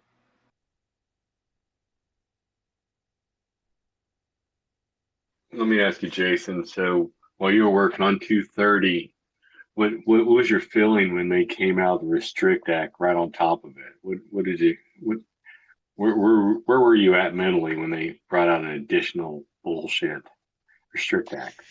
Well, my position is that they're seeing that it's cracking, that the 230 is eventually going to break, because the arguments are getting very clean. If you read the amicus from Ted Cruz and his congressional members, Paxton and the AGs and even the DOJ, they're all saying the same thing we've been saying all along: is do what the text says, just read it, right? If that happens, they will no longer be able to do what they're currently doing. So I think congressional members are trying to get ahead of it by coming out with stuff like the Restrict Act in order to essentially implement some other version of a weapon, right? Is to pick up the pieces when 230 finally falls, because they know it's coming.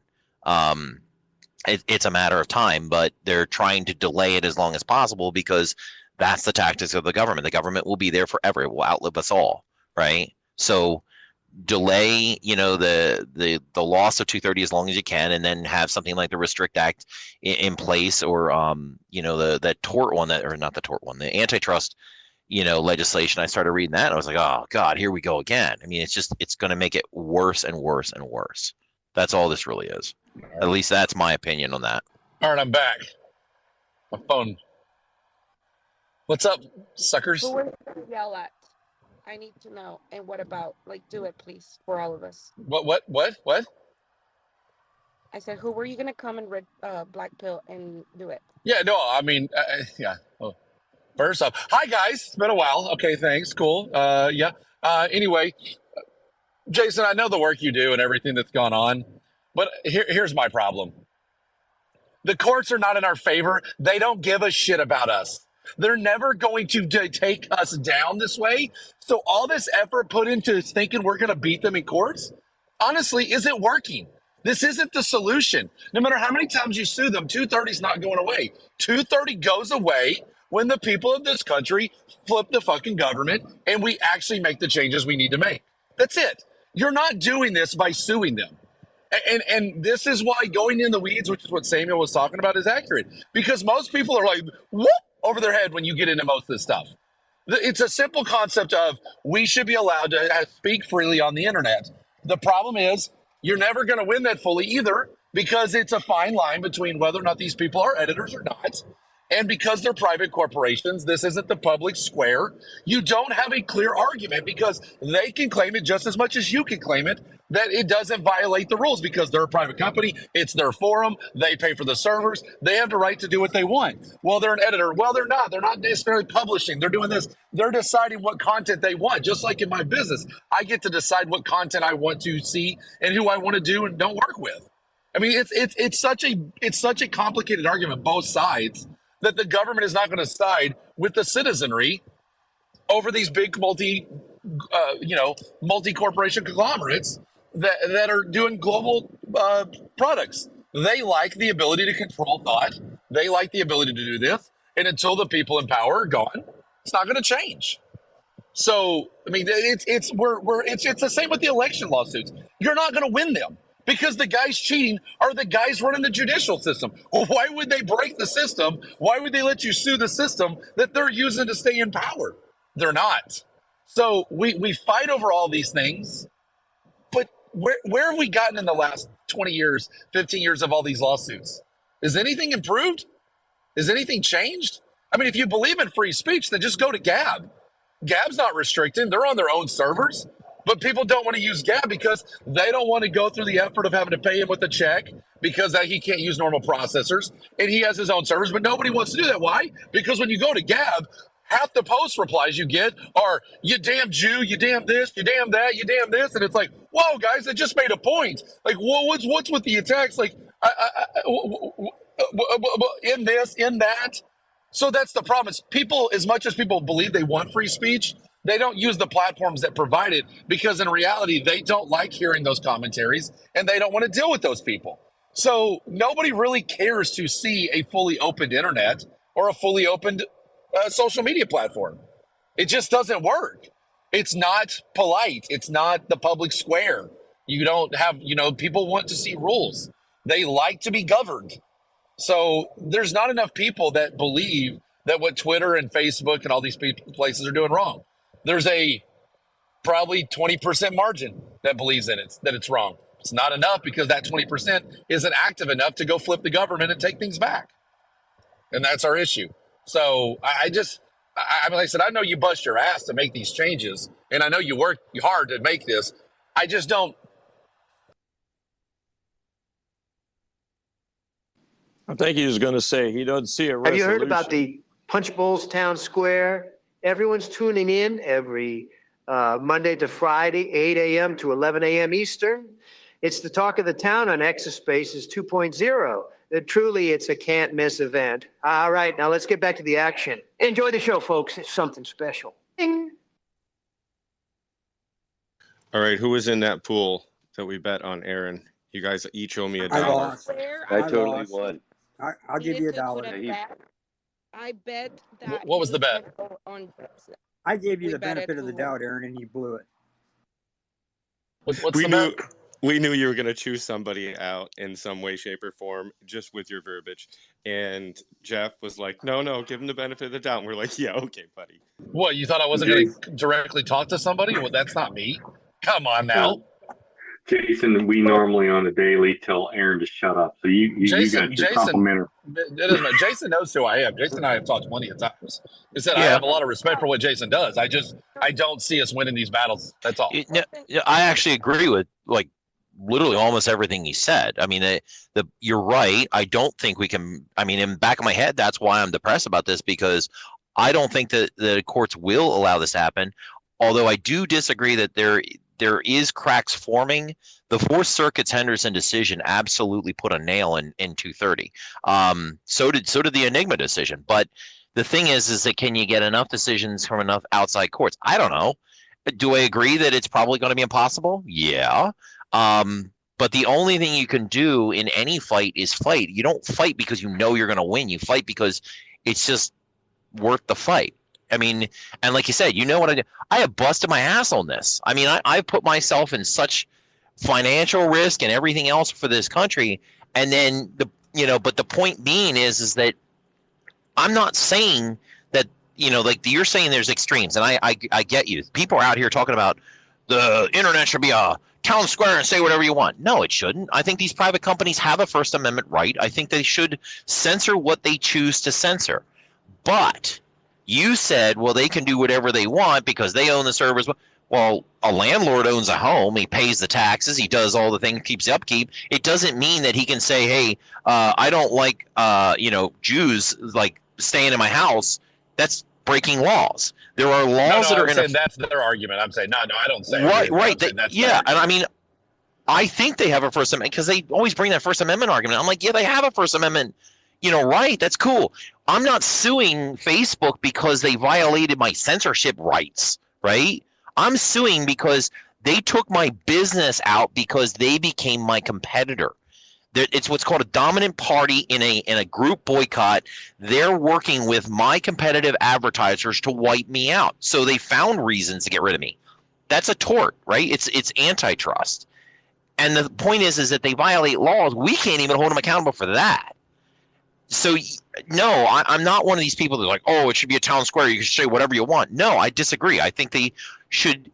I think they do a fairly decent job of cleaning it up. But when their motives exceed just cleaning up the internet and they get into doing things that are illegal. I mean, hell, if Facebook wants to make its policy that conservatives can't post on Facebook, more power to them. Do I agree with it? No. But the point is that if they're defrauding people and saying that conservatives can post no problem, but yet they actually have internal policies that say they can't, that's fraud. That's different. That's actually breaking the law again. And that's, I guess, the point is they shouldn't have free reign to break any law that they want. There should be liability for the things that they do. But the problem is that right now courts think that they're just immune from everything. Do I think that the courts are going to change? I don't know. You're having that problem everywhere with antitrust and monopolies. Yeah, and that's notice true. If we give Jason a chance, he'll start using legalese again. And like, notice most Americans do not know what a tort is. They're thinking of something they got at like a bakery one time that had apples or pears on it every time you say tort, right? Like, here's the thought for the town square. What the hell are we not allowed to say? I can't think of anything I haven't seen on Twitter. I hear people all the time. Oh, I get warnings all the time about comments, Samuel. When I reply, it'll say, "Are you sure you wanted to post this?" Like literally, I've now figured out. Hold on, I've now figured out if you put. No, hold on, Samuel. If you put Trump, if you put Trump in the first sentence, you will get a warning. And I rarely use it. That's why I found this out. But if you have Trump, no, hold on. If you put Trump in the first sentence, it will give you a warning that this is not normal behavior, right? But if you take Trump out, so what I did to test it is I took Trump out of the first sentence, put it in the second sentence. The algorithm didn't pick it up. It let it go through. I changed Trump to him on something I made a comment about the other day, and it let it go through without a warning. I posted another thing the other day, and it says, depending on where you put the word shit, where you put the word, a couple of things like that. It seems like all the algorithms are based on first sentence structure.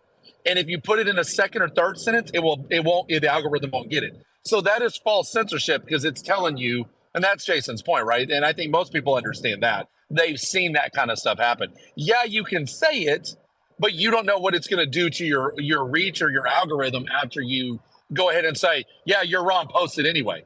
Half the time I do because I don't give a crap.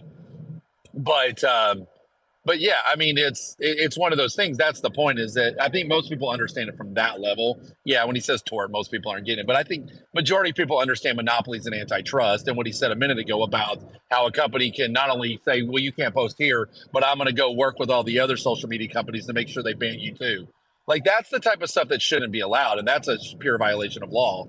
They don't have the right to go do that. That's controlling people, and they're not allowed to do it. But once again, I just think our efforts are spent focusing differently right now, and then we break the system that allows them that power.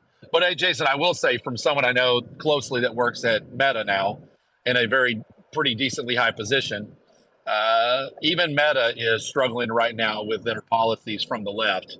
It's bankrupting the company. They've had to completely wipe a ton of upper level management out. They've had to actually put budgets in place, and they've had to do a lot of things. And they've even made policy changes that says if you go after, they even brought it up, if you attack conservatives or left, either one, if someone quits over from now on, you will be fired for doing it, which wasn't the policy in the past. That's why they fired their HR director a couple years, like a year and a half, 2 years ago now.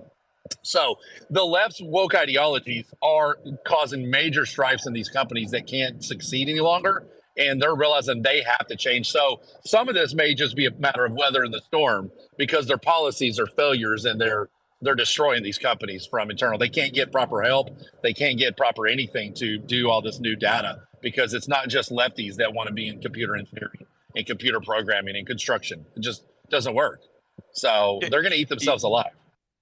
You have a really good point. I just want to say real quick, these social media companies would actually be better off if Section 230 were realigned with its original purpose, because it would get the government's hand out of it, because they would say, hey, look, we can't do what the government's asking us to do. And those leftist policies would no longer be forced down their throat. It's just everybody, you know? What do you think, Tex? Man, Aaron is spot on. He is definitely spot on this thing. I mean, it's weather the storm. This thing is just a simple phrase: go woke, go broke. By gosh, it's happening. And I mean, it's just a matter of time before, some weak-minded people can go, what the heck are they saying? Oh my gosh, that's wrong. And finally, the where the money comes from are all the, all the people watching and reading and seeing all of this stuff. Eventually they're going to go, Well, when you get that tide to turn, waiting out that storm, like Aaron was saying, things are going to change. They have to by default.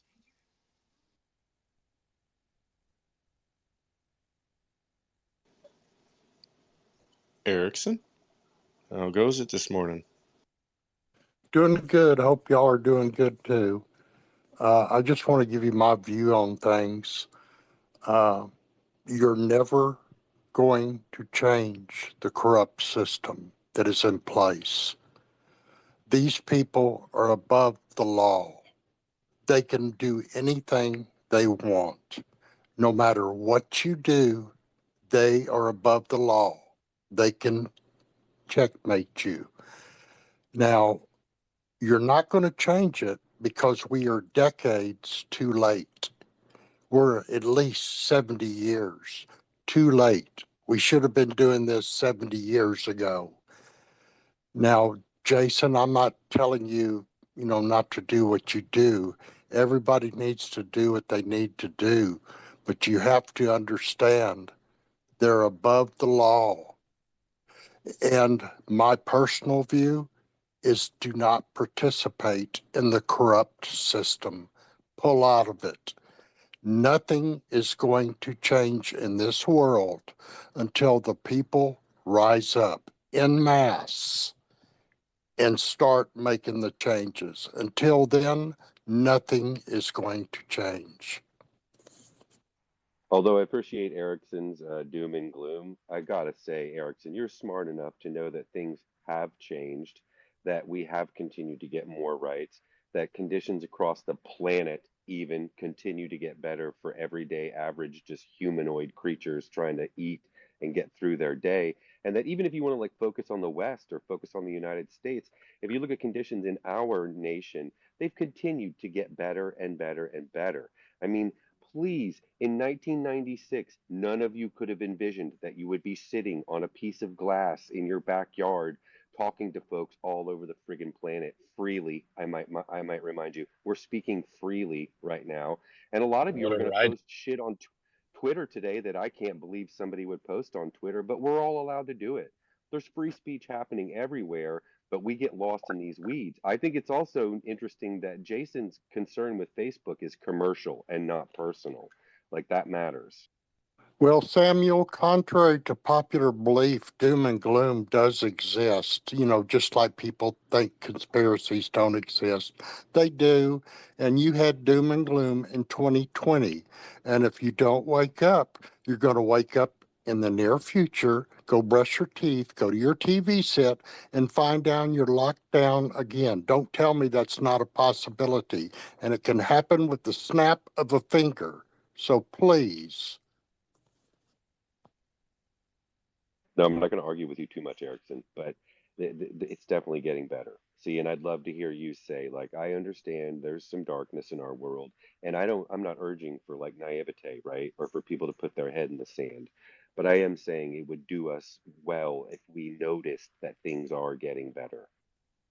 Yeah, they locked down the whole planet in 2020, and everybody was Ain't running nobody around locked me looking down, for brother. I toilet don't know where paper. you live. Ain't nobody Everybody locked me was down looking for ever. toilet paper when they locked down the whole I friggin' never ran planet. out of toilet paper. I never fought anybody for supplies. I never got locked on. I never wore a mask. I didn't take a shot. So what you're saying is inaccurate. Let's Were give you TM a living in chance the here, people. sticks under a rock? Yeah, it was us because we chose to comply. That's the bottom line. No, Samuel and I did not. Did you not see my last post where I'm in jail? I'm literally behind bars because I refused to wear the mask. And I got kicked out of every major airline. Delta gave me like no fly list and everything for refusing to wear the mask. I get it. I'm totally on board Shut up, with it, but shut it, Both of Aaron. you shut up. TM, how's it going today? I told Chad to You Thank you. unfollow me, you meanie. Follow me back right now. It seems like we have to come to the punch bowl to sort shit out. Jesus Christ. Let TM speak.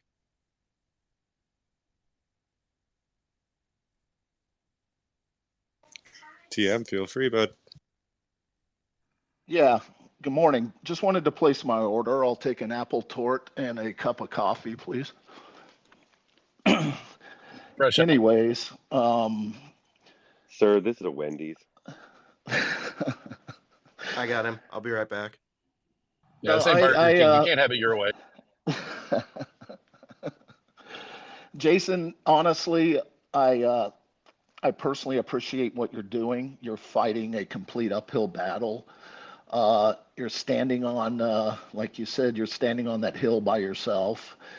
I think most of us would gladly, if we thought, and there is a way, okay? Our government, let's be honest, guys, it is simplistic. Money and power. Money and/or power. That's it. We need to use our money and power the way they use it. It's not easy because it's like herding cats to get everyone on the same page. For Christ's sakes, Republicans are currently at each other's throats over their nominees. So it's going to take. I always say it. There's a threshold of pain that has to be reached. I don't know what it is. I thought, the fact that they're talking again about here we go, election year. New variant coming. Let's do it all. Let's see if that's the threshold. I would think it would be. It is for me. I'm not doing anything. As I sit here right now with a 16-year-old daughter who just tested positive for COVID, she's going to be fine. She has the flu. Fuck it. I've been getting the flu my whole life. I've been getting sick my whole life. So what? But we'll see. I mean, I think the time is upon us. It's going to take our money and our power, guys. And until we get there, I don't know. I don't know what the answer is, but I'm going to land it there and I'm going to go get my apple tort. Thank you. Wait, we were gonna make you a sandwich. Sandwich is good.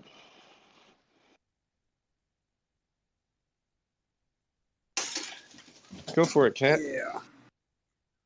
Hey, P.O. Texan is right though. Don't anybody jump down my throat, but I'm gonna say as a whole, this country failed the first pandemic. I'm sorry, we failed. And most people complied. They did what they had to do, and that's sad, but it's a fucking truth. It's like, well, my job said they're gonna fire me if I didn't wear a mask, boop, boop, boop. And I get it, okay? But at the end of the day, if people would have unified and said, you know what, fuck you, all 50 of us say we're not wearing your fucking mask, we're not taking the jab, are they going to fire you all? Don't think so. So we better wake up because it's coming again. Election season's upon us, kids. So buckle up because it's coming. How many of those 50 do you really think would do it? I'm just curious. I No, don't you're think we're right. there That's yet. the problem. I don't think we're there yet. No, I Until we agree. get to 80, 90% or 100% of those, it should That's the be problem. obvious. Yeah. It's like, no, there's no intestinal fortitude. It's big talk until it comes time to put up. Morning, Chad. Good morning. I see I walked into some shit. Always. I'm actually going to push back on Kat, one of my very, very dear friends. I look at it a little differently as a former first responder. And here's why. As am I. But I was medical. Oh, we're going to go there. Yes, okay. we are. I was a cop. You were a firefighter. Okay, got it. Check. I was a go medic firefighter. Warm it up, Aaron. That's all I'm saying. But with the first pandemic, I don't look at as or the first whatever fucking COVID thing. It wasn't overtly a failure. It was a failure in the protocol in the governmental agencies that dictate our healthcare and our safety parameters that are our stores or what have you. We can all blame each other all we want, but they did a very good job of scaring the entire world. That being said, where I have a problem is some dipshit in the middle of Costco trying to yell at me about putting on a fucking mask, and getting to the point where they felt indignant enough to get up in my face as if they were saving the fucking world before I put them on their ass. That's where shit got stupid. And that's when the ideology became dangerous. The medical information and all of that, yes, huge mistakes were made by our medical people that we put in charge of, or have been put in charge to guide our medical way of life. And in all protocols with doctors, there are people out there, motherfucking doctors, for not passing out ivermectin. They're within their protocol. There's a big difference between not doing your job and getting fired and being put in prison. If I go out of my scope of practice as a paramedic, I can go to prison. That's a big world for us to have a problem with. You know, that's a big thing. It's different from saying I'm going to get fired because I'm going to go in against OSHA because I hear the baby crying in the back of that house, and I'm going to go in the house like the fucking Kool-Aid man instead of waiting for backup to go get that baby before it burns to death. That happens all the time in fire and police. They do stuff outside of their protocol that can cost them their job. Fine. I was okay with losing my job for that baby. But going to prison based off of a protocol, based off of my scope of practice, that's not something that I'm willing to do because have I? Yes. One time I drilled a man's skull because of a brain bleed. I was actually brought up on charges. The man survived, but we were too far away for the helicopter to come because of winds, and we knew we weren't going to get into the hospital.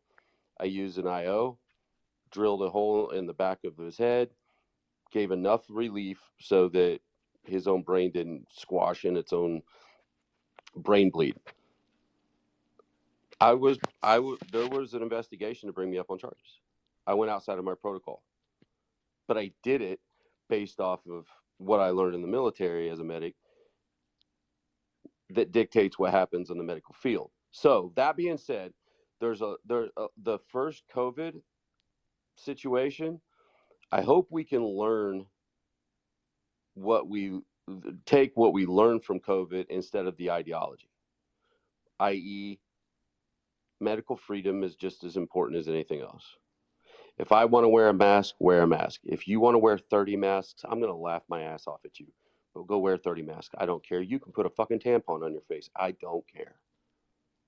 I don't care if you want to walk around as a dude, but when you walk into the women's bathroom with my niece, I'm going to nap that fucking head off of your shoulders, and I'm going to explain something to you in a very, very stern way. Do you see what I'm saying? We have to take what we know, what we understand, and get rid of the overt generalized ideology. Right now, I'm scared to death of anything that comes out that we don't recognize because the entire country doesn't trust its health professionals anymore. Because the health professionals protocol was put out by the government. It is put out by the CDC. It is put out for those protocols for them to stay within their scope of practice. It's a really shitty deal. And hopefully whatever comes out, there's going to be, because people are saying, don't comply, don't comply, don't comply. I don't care if people comply. I just want the opportunity to not comply. You are not going to mandate me to do shit. I'm going to walk into Costco and you can go fuck yourself with your mask. But then again, we come back to what is freedom, what is capitalism, and is it not absolute? I don't own Costco. If they want me to wear a mask and I want to shop at Costco, then put the fucking mask on or don't shop there. We can't choose to decide our freedoms when it's convenient for us or we want to make a stand. That's where I have a problem. When people are like, well, Costco's making everybody wear masks. Then don't go to Costco. You don't own that thing. It's not a governmental building, and it is what it is. Is freedom not freedom unless it's absolute? Same with our capitalism, same with everything else. So the idea of don't comply, I'm not complying shit. But understand there's parameters, be it business, private business, getting on a plane. If they tell you got to wear a mask, don't fly that flight. Put the French fry in your mouth. Find a way around it. But the over bitching about the whole thing, and I'm not saying you are, Kat, I'm just saying the way people are, and we're so angry about so much, compartmentalize it to what makes sense and what doesn't, and let the other bullshit go. That's where I'm at with it. You are fired up today, I see. Can I jump in and ask a question to everybody, to the smart people of this room? Because I want to know, based on everything that I've heard this morning, and I'm limited when it comes to law, but according to Jason, 230 is a good law, but it's being interpreted wrong by the people reading the law. Is that a correct statement, Jason? That is correct. So 100%. my question is, why do we continue to fight this battle knowing that it's going to be based on who's reading its interpretation of the law? Why aren't our laws clear enough to where there is no interpretation? It's clear. Because It's we wouldn't need found. fucking lawyers to make $1,000 an hour. That's what the entire fucking judicial I and legal get it, system's but based on. isn't that what we need? Jason, I want to answer to your question. Like, I want to answer to something that you just said. So, what I did instead of fighting it is I used it to our benefit. I created an internal, emailing system, an internal ticketing system when Senator Ron Johnson had his event, the crony capitalism taken down by Eventbrite. So I use their tools against them. So yes, Jason in a sense is correct. And also the problem is not necessarily how we're going to interpret section 230, is that what are people going to do about it, and how are they going to utilize this tool to do the right things, to do good, like I have, like a lot of other people have. My point is, our law should not be interpreted, period. Right, there's no I clarity. totally agree. 230. Yep. It shouldn't be up for interpretation. It is either black and white. That's it. Yep, like the Bible. The Bible is based on the same thing. It's open to whoever's reading the Bible. I've always had a problem when it came to religion because of the people speaking it. Everybody that reads the Bible, they come up with their own interpretation of it. So that's another one that's always been a problem for me. Actually, and to your point, the entire point behind everything that we have argued for 6+ years now is that it is not up to the courts to interpret based on policy and purpose. That's their own words, policy and purpose. It is to do what the law says as written. And that is exactly what we've been arguing all along, is that the judiciary is essentially legislating from the bench, and that is not the way the system works, and that to do what the law says, everything would be fine. So yes, the law is correct, just do what it says. Yeah, under constitutional values, first and foremost. Thank you. But law is not even taught in constitutional value. That's not even how lawyers become lawyers. They don't teach constitutional law. They don't teach to become a lawyer under the concept of being constitutional. They do it under briefs. It's all subjugated on what's happened prior and who's adjudicated what. It's all bullshit. To get a constitutional attorney, you have to seek them out. Attorneys. Yeah, it's the difference between statutory law and common law. When you get back into common law, lawyers and judges have no idea what they're talking about. It's unbelievable. Thank you, Jason. That's the word I was looking for. It's all statutory. You go all these little tool bags you're sending to college to go get themselves a degree in law. They're not learning the Constitution. They're learning statutes.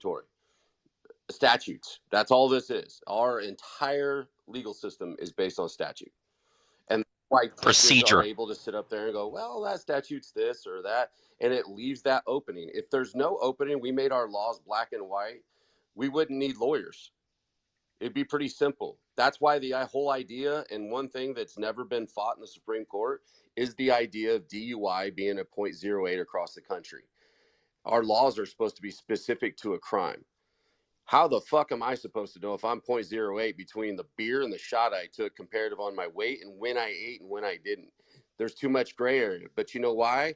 That particular crime is a big fined crime, and that particular crime in itself goes across all socioeconomic platforms. It's not just poor people on crack. When you understand the judicial system, you'll realize why the judicial system is legit fucked up. Well, good morning, Angela. Hey, good morning. I actually came up because I was fired up when Chad was talking, and thank you for all that you've done and gone out of your scope to help others at all costs. And I would say medical doctors were actually not put under scope by the politicians, I won't even say it was the CDC, it was political, but they were taken out of their scope and told to lie to their patients. And I mean that. Very, very much mean that.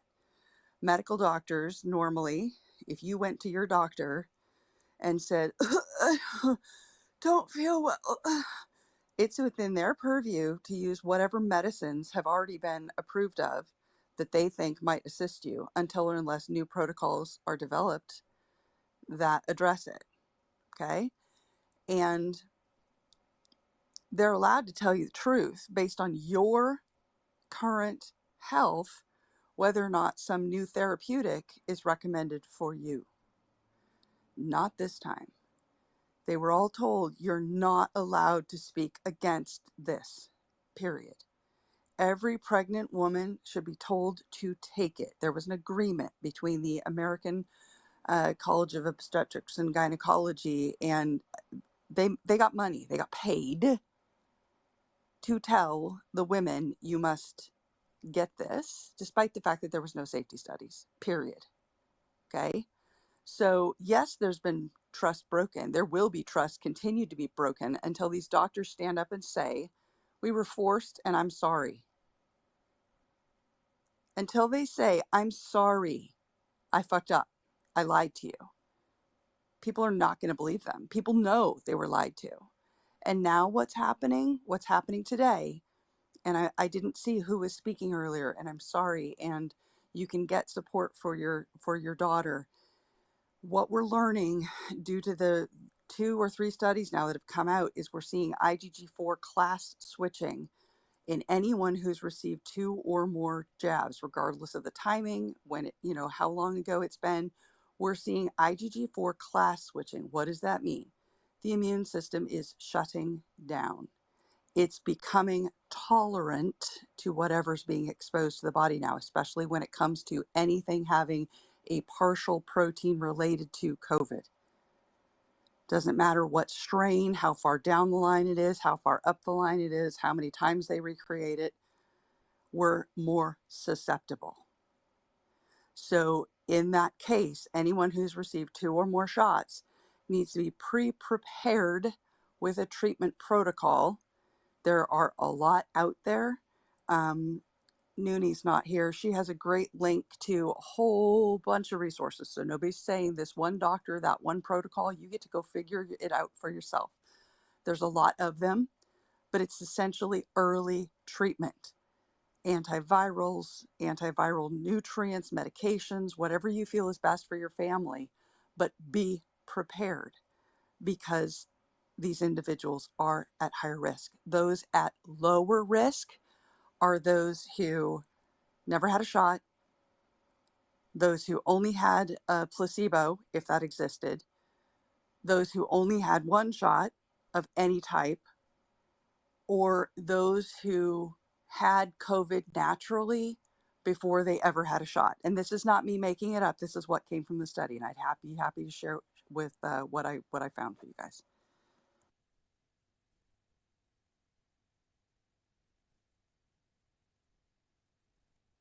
Just go, TM. Yeah, thank you. I tend to like to oversimplify things.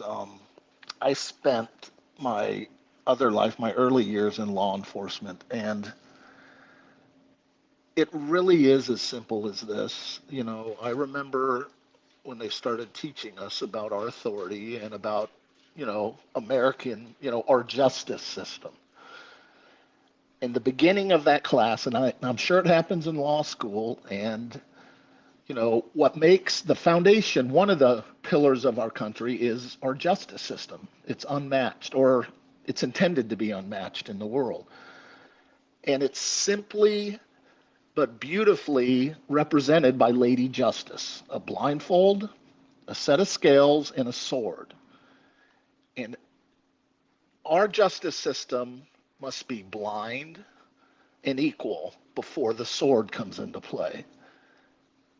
And I feel that, and that's what I learned initially when I was going through my training for law enforcement, is that's how we have to apply and enter our justice system. Why? To me, the credibility, and I'm not saying personally, but the law schools in our country, the law firms, the lawyers, anyone associated, that is your profession. You participate in our American justice system. If you do not stand up when you see these complete, because what's going on, a lot of it is not blind and equal. And that has to happen first before anything. Not to mention innocent until proven guilty and all this stuff. People are convicted, at least publicly, and even by people, I listen to these spaces, people who are lawyers, who haven't seen evidence or anything before anything's even been presented, they're already convicting people. So these basic, simple tenets have just been glossed over. And I have friends and family who are doctors, and unfortunately, the same thing has happened with them. They lost their credibility because they didn't stand up. And again, I know this, it's hard to stand up, but it's your profession, okay? Maybe not personally. I don't look at people personally, but your profession has been tarnished and you've allowed it. And I'm going to tell you, it only takes a few, bad apples or bad incidents to completely distrust. And I'm telling you, those used to be institutions that were highly respected within our community. I think they've lost their credibility, and it takes those people to stand up and defend the basic foundations of their professions. And when that starts happening, I will think we're heading somewhere. But until then, everyone continues to let this injustice go because of who it's happening to, or because of the ends justify the means, or whatever. But to me, if it's not blind and equal, it's not justice. It's something else. It's political justice, it's social justice, whatever. It's some bastardized form of justice, but it's not the intended American justice. Sorry, but that's kind of where I see it. No, thanks, TM. Yeah, we talked about a lot today. We're getting ready to wrap it up in just a couple of minutes. It's Tuesday, and I don't want anybody to forget about Kevin's garden space. So I've put the link up top, and I think everybody should check it out, especially if you want to develop that green thumb. So take a look at that. Take a look at the punchbowl.space. Join our Discord. There's almost always an after show right after this space where we just jump in and you basically grab your own mic, folks. So that's the deal. And I don't know if anybody else has anything they want to talk about that's going to be coming up later today. Chad, do you have a space coming up?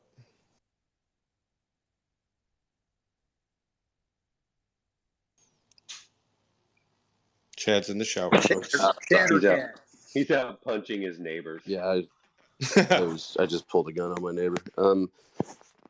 Yeah, we're gonna be touching on BRICS. I was gonna have Michael Chastain from American Alternative Assets because of the big meeting with BRICS is having their meeting in the 24th, which is going to dictate a lot who they allow into BRICS.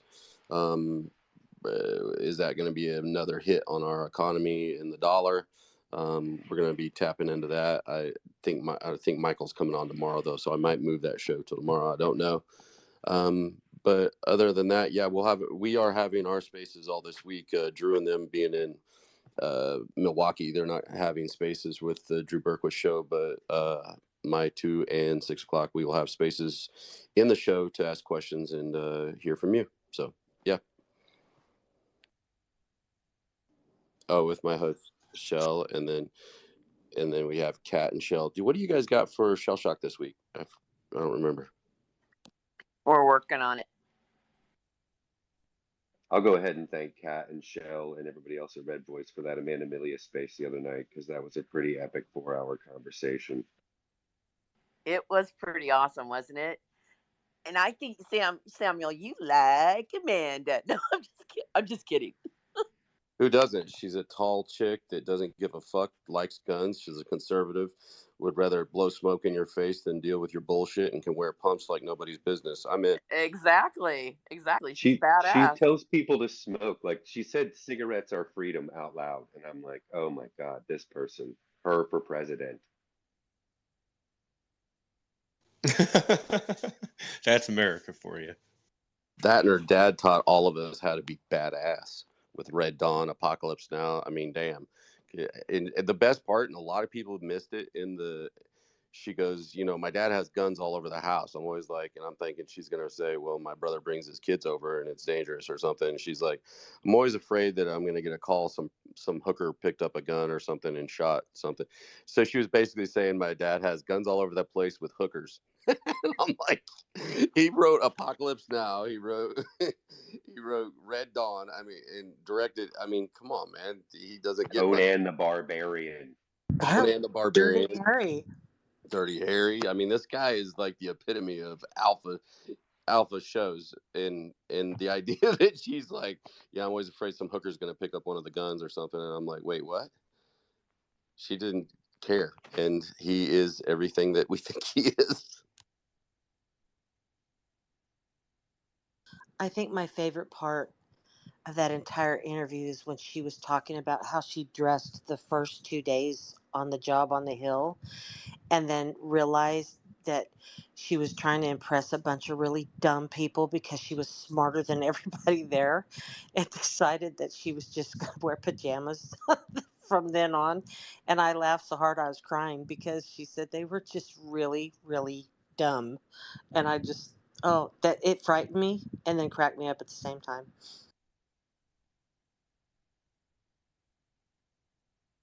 Sounds like it really was an interesting space.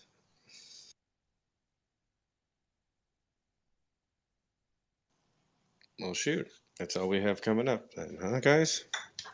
That's good. You've got your schedule organized. Is it become routine now to just include spaces in your everyday show?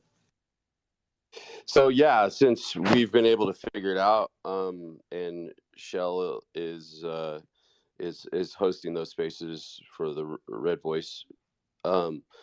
Yeah, my shows are always going to have space because I actually figured the technology out, so I have it at my studio. So they're trying to get it where they can have that technology for every show that wants it. I know Colonel Manus would like to take some calls, or that's what it's kind of weird now because we're not sure what to call it because it's not really calls, it's not really a space because you're in the show. I hate it when people are on my show and they're like, "Hey, Shell and Chad, thanks for having this space," and I'm like, "It's not a space, it's a show. You're in the space that's on the show." So it's it's kind of weird, but yeah, we are planning on having it for everybody at Red Voice that wants it. I think I'm going to have it open for the debate special that we're doing live from Milwaukee on Wednesday night. I think I'm going to open it up through my end so that we can have a space at the same time as we do cover the debates. And it's a big deal because Rumble invited Red Voice to cover debates for Rumble. So Rumble's one of the sponsors of Media Row there. So Red Voice is going to be there at the behest of Rumble. So we're going to keep the spaces going and try to integrate it as much as possible. And hopefully, the problem is each show's got to kind of figure out how to work it, because it's kind of like terrestrial radio. You got your content, you have your guest, commercials, time sensitive, and then your space. Adding that in there, it can become complicated. So we're working it out, and we're hopefully in all the Red Voice shows we'll have them very soon, and Red Voice will be up all day basically on spaces. All right, Chad. Well, thanks. That's all good news. I love it. The things are changing quickly, and who knows the potential. Tap, what do you got for us, bud? Well, yeah, I just wanted to, since we got a couple minutes here, I wanted to give a shout out to all of our reoccurring listeners and everyone that's supporting the Punch Bowl. We've added a new page to the website underneath About Us. If you go there, it's Friends at the Punch Bowl. You'll see a lot of you who interact with us speak often. Your reference there. If anyone is like, Tap, I do not want my Twitter information on this page. I got you, fam. I'll remove you. Send me a DM. I do not want to be pissing any of y'all off. But of note, we have some groups there. Red Voice Media and Fight the Future, being two of those. And so you'll see that they're featured there, and underneath are all the team members, those that support those causes. And so please follow them, and also check out those who are listed for the Punchbowl. Great people to follow, interact with, grow your broader community.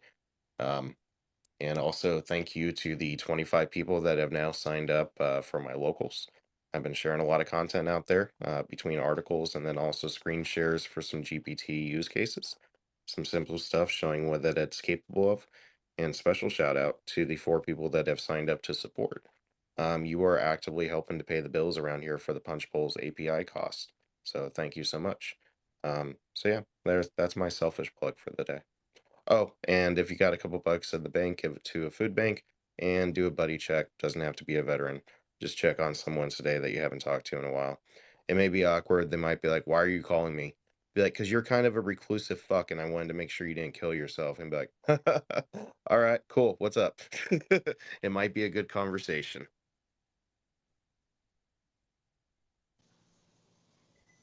Thanks, Tap. So, Bishop, did you want to? Yeah.